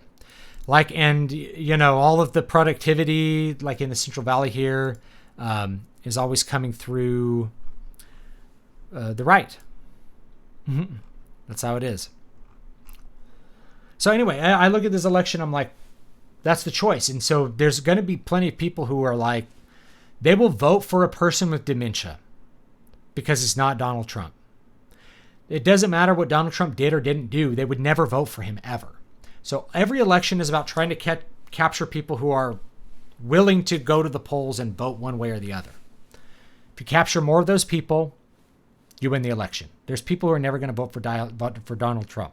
The people who are writing the articles are never going to vote for Donald Trump. So they cannot conceive of people actually voting for Donald Trump. They are in that category where they will always tick a D no matter what until the very end. The second Jurassic World dropped a ball in a big way and introduced a cloned little girl. Whoa, let the dinos roam the world free at the end because they were cloned like her. That's bizarre. I'm kind of glad I missed that. As a Brazilian, I find the U.S. voting system incredibly weird. Not requiring identification of some sort, being able to vote weeks before the election and so on. It seems so insane to us. You're right. It's insane to me too. Basic election stuff. Show up, have to show ID. Secret ballot, but you have to show ID that you vote. Vote in person on one day. It's going to get rid of lots of this. We found a box of ballots in my car. They're all for Democrats.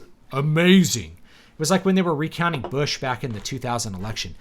They just kept recounting and they kept finding more votes for Al Gore. It's like statistically that should go one way or the other, right? It's like, oh, they're suppressing. He stole the election after 12 recounts. After the Supreme Court said, no, 12 recounts is enough. You've elected George Bush. Yeah, it's weird to us too. And here's the big contention is that like the people who want to reform it are called like voter suppressors because somebody somewhere is too disabled to leave their home to go vote. Therefore, they're getting their vote suppressed. No one will take them to the voting polls, which by having things like mail-in ballots, it just allows Democrats to watch the vote tally go up and be like, okay, we need 50 more, and just like find ways to stuff the ballot box. Elections in general, as I get older, I get more and more into like elections are dumb. They don't change that much. They change very little. Like, has your life meaningfully changed? If you're on the left, if you're a Democrat, in what ways has your life meaningfully changed since Donald Trump was elected, in a negative or positive way? So you've probably taken home more money. You probably got a tax cut, or you're taking home the same amount. I can tell you that my life is meaningfully worse as a result of Barack Obama, because it so drastically increased the cost of healthcare for my family and for me. I went from paying $60 a month for health insurance to paying like $1,100. That's a lot, dude. That's enough to make me go from being middle class to horribly impoverished. It's $12,000, basically a $12,000 tax that I can't avoid by being poor. That's what happened with Barack Obama. And that's so that my insurance can cover things like IUDs, intrauterine devices. In case I don't want to get pregnant, my insurance will pay for me to have an IUD implanted in my uterus. Thanks. I just wanted insurance in case I got cancer or got hit by a truck. I could pay my doctor directly when I want to go to the doctor. I wanted my $60 a month in case bro, you have cancer. I bought insurance for when I have cancer. Now it's like, I have insurance for when I have cancer. Like, yeah, you're still going to have to pay like $3,000 a month anyway, because insurance now covers less and costs more, because we have to cover your IUD in case you need an IUD.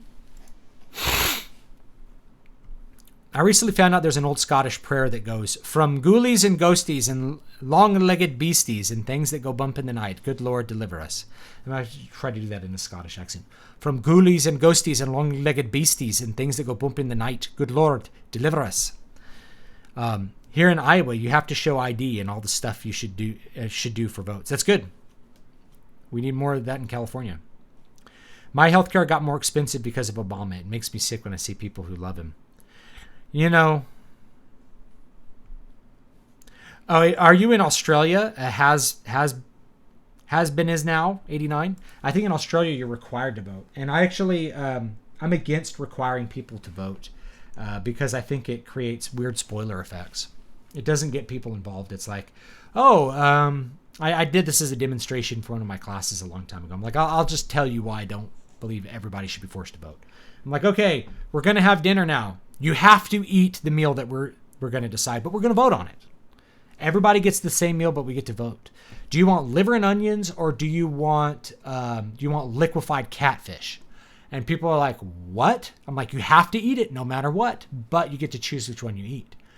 And I'm like, how many of you cared about that choice? And they're like, we didn't feel like there was any good choice. How many people really like liver and onions? And there's like 3 people. It's like, well, we ended up with liquefied catfish because, and you've shortchanged the 3 people who actually gave a damn about having their liver and onions.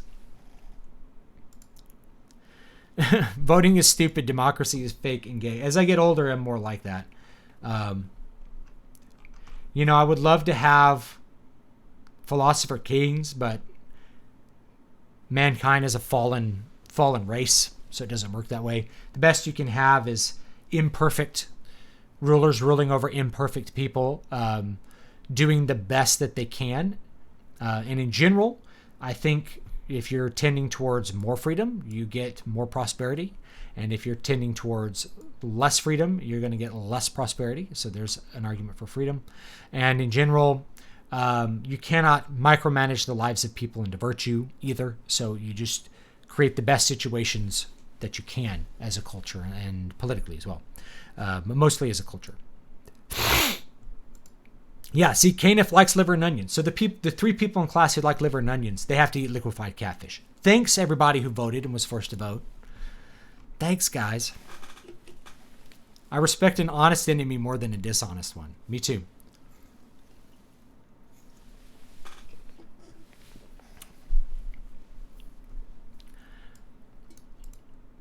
So anyway, that's the election stuff.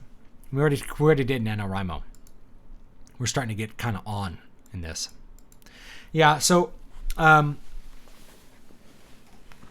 this is the main takeaway from the election, is that people are going to vote for Biden even though he has Alzheimer's, even though the main candidate has Alzheimer's, and they're going to hope that the VP candidate, who isn't even really American the way we would think of it, was born here and then didn't grow up here, the diversity hire will become president. That's what they're going for. And there's people who are going to vote for that. So if you took away all this external crap, if you took away the 4 years of nonstop attacks on Donald Trump, which would crush a normal person and drive them to suicide, an average person being put in Donald Trump's situation would have committed suicide by now. People who don't have a lot of media exposure, I only have a little bit. I have a YouTube channel that gets a lot of hate. I have a small amount, and it affects me.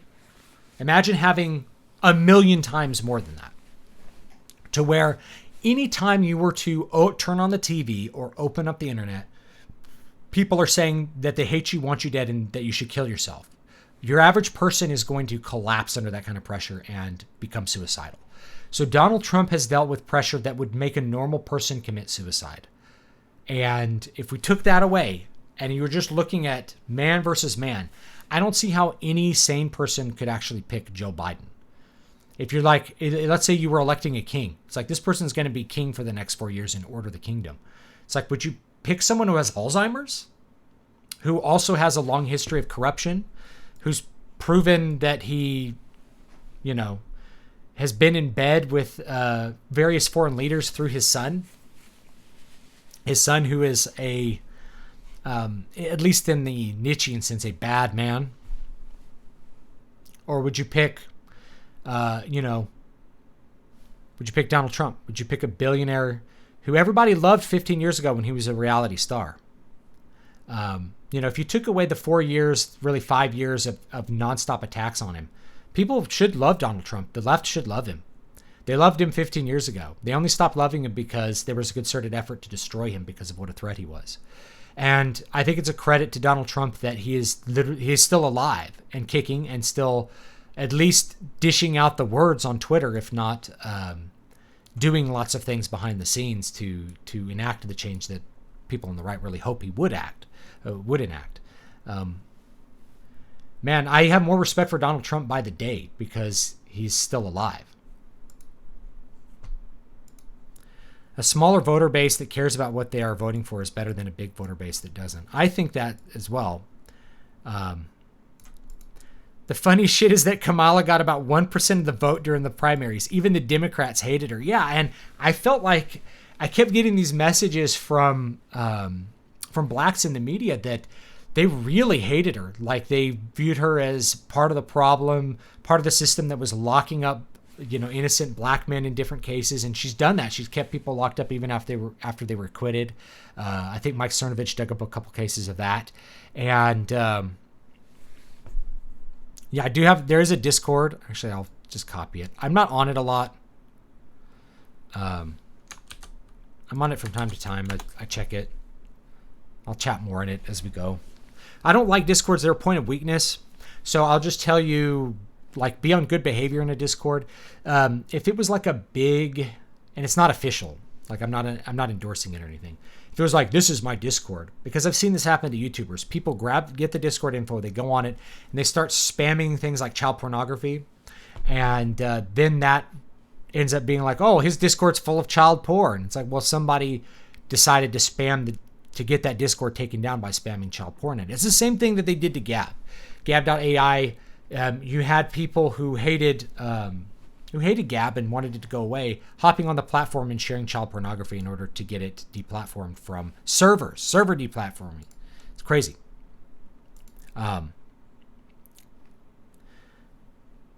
You plan to review The Mandalorian this year? Like, I just saw that a new episode came out. It was crossed between Have Gun Will Travel and Tremors. I like Tremors. Tremors is actually one of my favorite movies, so I should do something on Tremors. I don't know. I haven't talked about Star Wars since last year. I kind of wanted to do a Return of the Jedi analysis and do a couple videos on that because I really like Return of the Jedi. Do one that's just like a by the numbers, and do one that talks about kind of the Christian themes that are in it. Because Return of the Jedi is really about the redemption of the arch sinner through sacrifice and love. That Luke, who didn't even know his father, believes and feels that he has good in him if his father can only choose to walk away from evil, and basically risks everything to do it and comes out on the better end of that. I think it's just a great ending. I think it's just a phenomenal ending to a series, is the ending of Return of the Jedi. And it's one that I think has a very strong Western and Christian base to it. This idea of the redemption of the arch sinner, that nobody, even the guy who killed all the children, who's been the main force of evil throughout the series, nobody is so far gone they cannot be redeemed. And this is why, those of you who believe in prayer for the dead, this is why we pray for the souls of the dead, is that nobody, and it's why you pray for your enemies. Nobody should be denied entrance to heaven if they can only choose the correct way. That you pray for them so that they do not suffer. You don't want anyone to suffer, and they suffer for many reasons. Many people give into their own evil temptations and things like that. But ultimately, your enemy is somebody that should stop being your enemy. That there's a possibility for them to walk in the light and no longer in the darkness. So I love the ending of Return of the Jedi. Kamala dropped out of the Dem primary before Callie even had a chance to vote because she was anticipating an ass beating in her home state.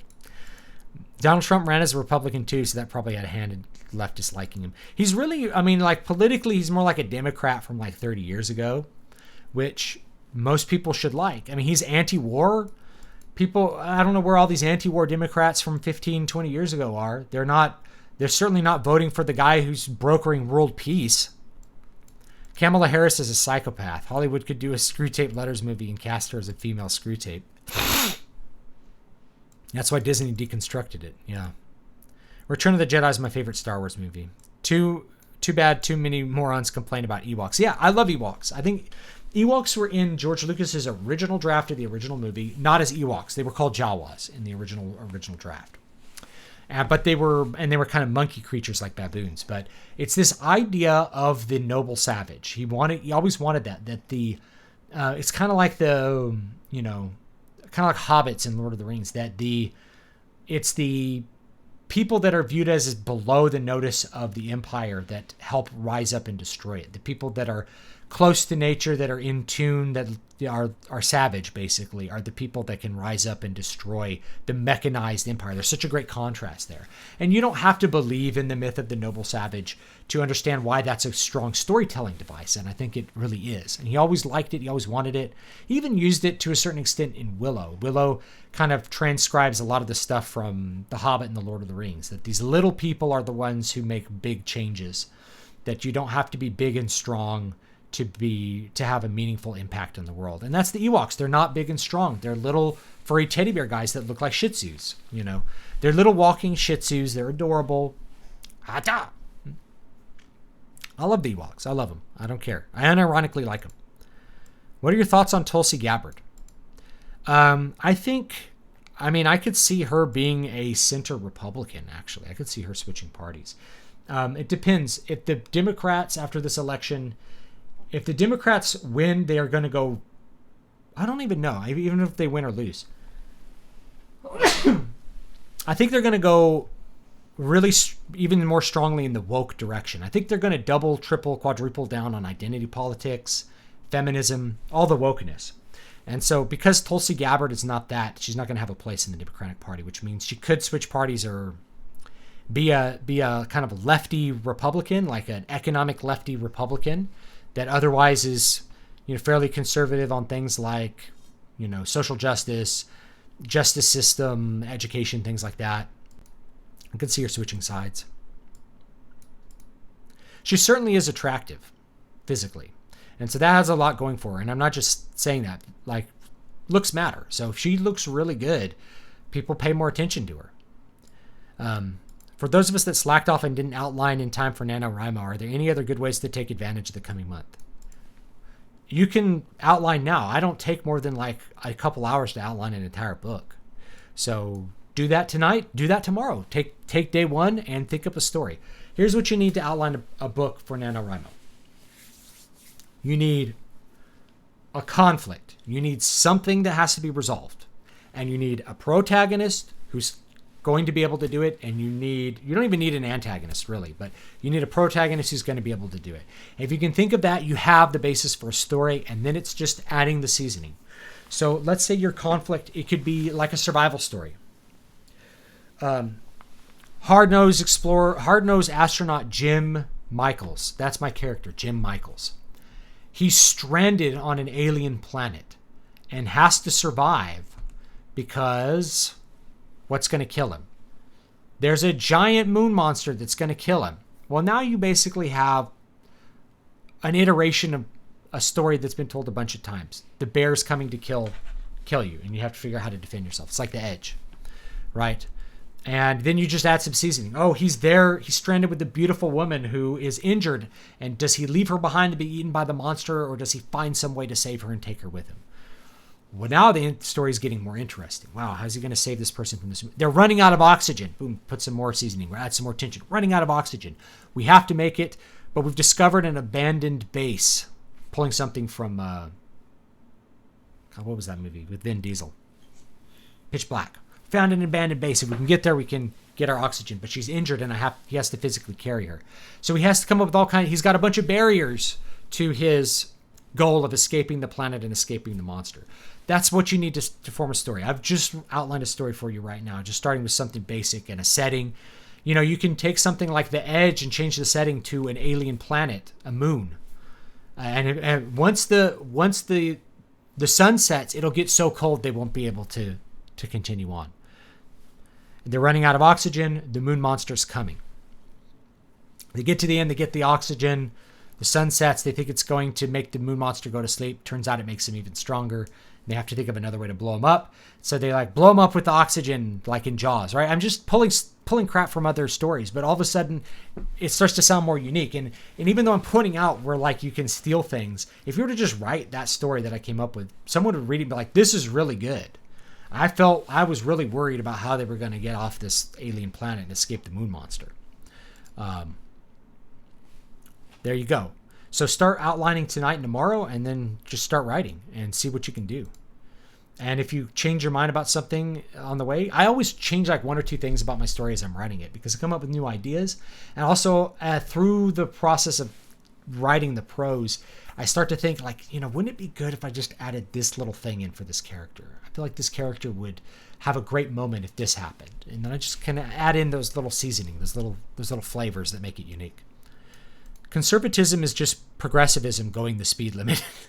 This is why Christ faced politics and life is optimal. Yes, that's why I'm an optimate, rather than conserving. We shouldn't seek to conserve. Rather, we should seek to change the culture to be more virtuous and better. So we should seek to change our culture to be more Christian, more focused on our communities, on our neighbors, and caring for them and caring for our communities directly through our church and our charitable activities. If we could change that about the culture, all of a sudden this idea that we need the state to run welfare, it'd be very easy to convince people to get rid of that, because it's like, we don't need welfare. We are taking care of our communities, right? So the more virtuous we are with our communities, the more we care about our fellow man, the more Christian we are and charitable we are to the people around us, the more you're going to be able to convince everybody that you don't need the state to do all this stuff. And the more free you end up becoming as well as a result. Like real freedom that's good for people who are virtuous. The freedom to choose whether you want to grow wheat or chickens, and where you want to live, and how you want to build your house, and what color you want to paint it. And the further away you get from community, the more you start having things like, I think a great thing to look at is actually something like these neighborhood associations that tell you what color you can paint your house. It's kind of this weird little mini state that people create because they can't get along with each other, and they can't tell their neighbors, like, they can't live with their neighbor having a house that's a weird color. If you're that kind of person, I don't want the neighborhood to have a blue house in it or a green house or something. It's like, you got to love your neighbor enough to let him paint his house the color he wants to paint it. Because he's going to care for you in other ways. He's going to like, I'm okay with you smoking a cigar on your back patio, even though I hate the smell of it, because you let me paint my house green. If you know your neighbors and you're free with each other, there's a lot more acceptance of little things that don't have that big impact. The more you subscribe to, we don't know each other and we're all hostile towards each other, the more you start to get people that want to capture the state and use it against their fellow man in ways that are just really obtrusive and really harmful economically and spiritually. You can't go to church in California.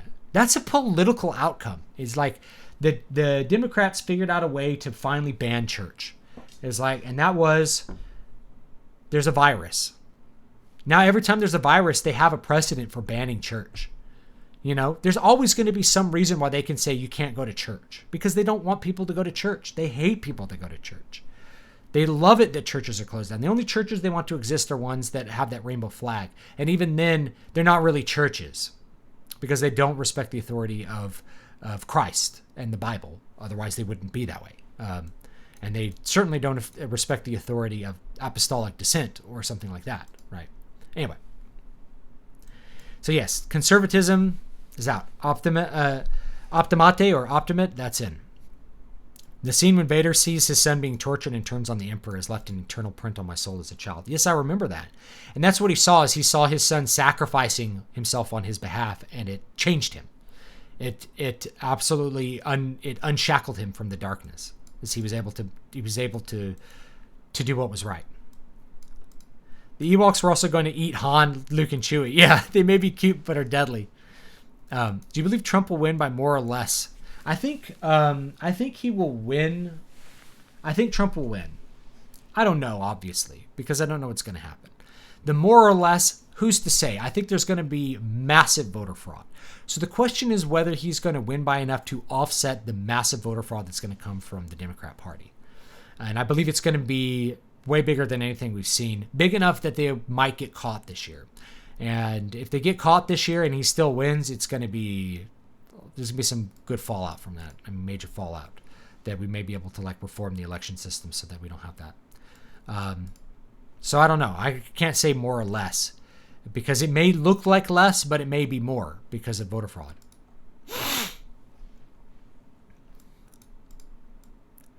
True liberty is freedom from vice.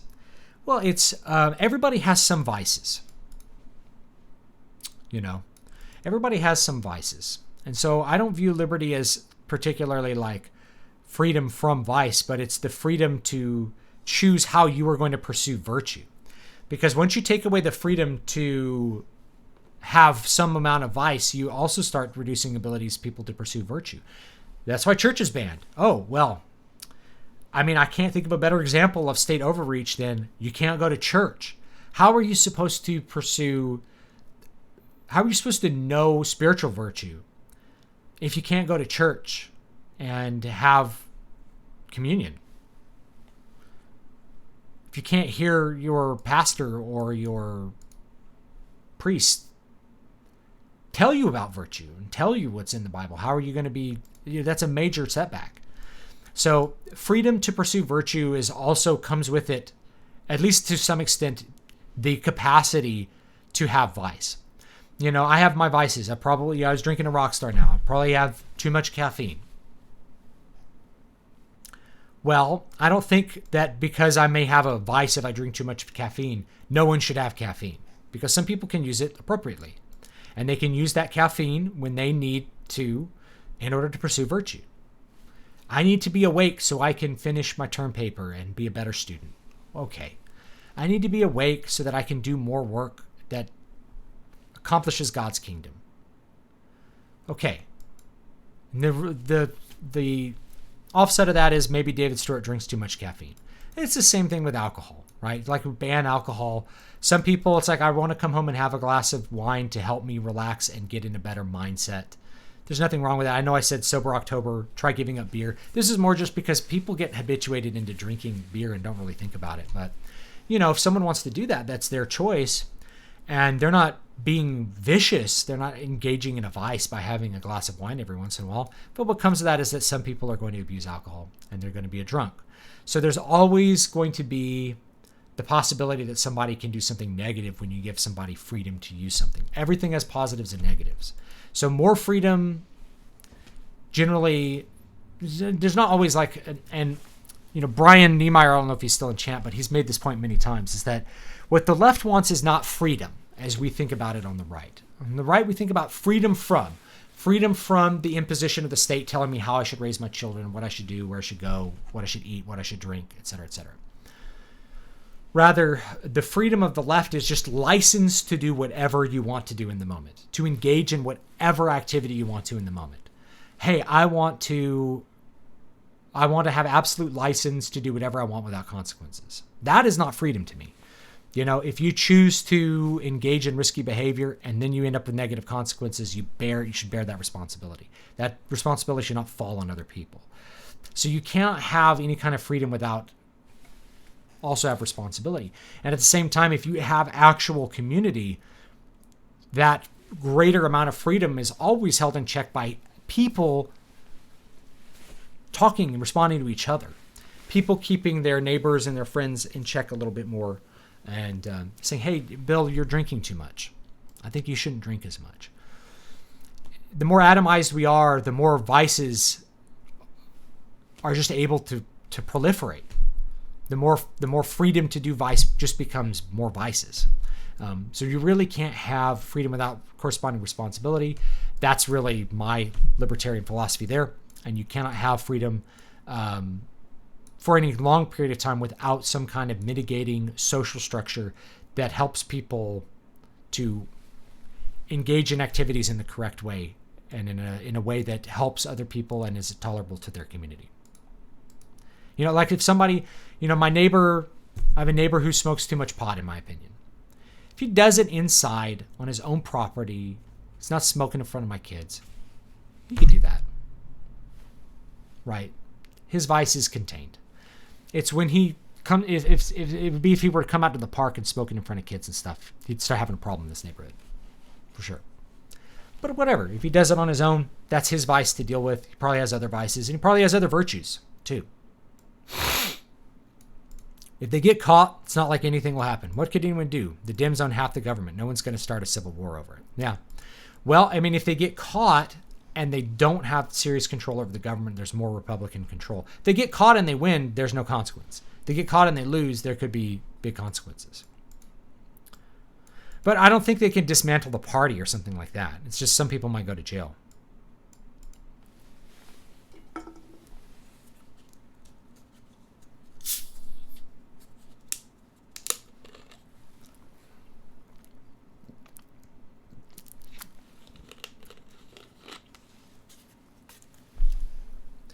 Yeah, Saturday's usually a gaming stream, but I just wanted to talk today. I think I'm out of time for the stream, so I probably should call it. Should probably call it because I got other stuff to do. It's Halloween.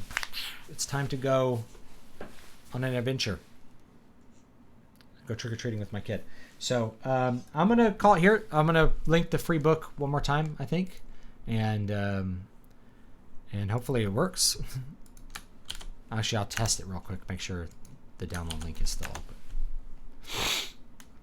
Yes. Okay. So you can get Eyes on the Wall. Great little Halloween read. Great little horror read. And have that one for free. And have fun with that. And hope you guys have a happy Halloween. And go ahead and vote. Head out there and hit those polls. It's going to be interesting. Whatever's going to happen. All right, guys, I do appreciate it, and I'll see you all next time. Enjoy the free book, and I think I linked Brian's book, too. That's also launching, so you can check that out. I think I'll have him on stream next week, and maybe we'll talk about mecha stuff or anime or something. I don't know. I just finished watching a mecha anime. Code Geass. Lelouch of the Rebellion, I think. It's a good one. I'll do a little video on it. And if you guys want to have stuff, you guys want to talk about Mandalorian, I totally can do some more Mandalorian stuff. People tend to like that. So I may do that. And then I'll see you guys next time. Have a great one.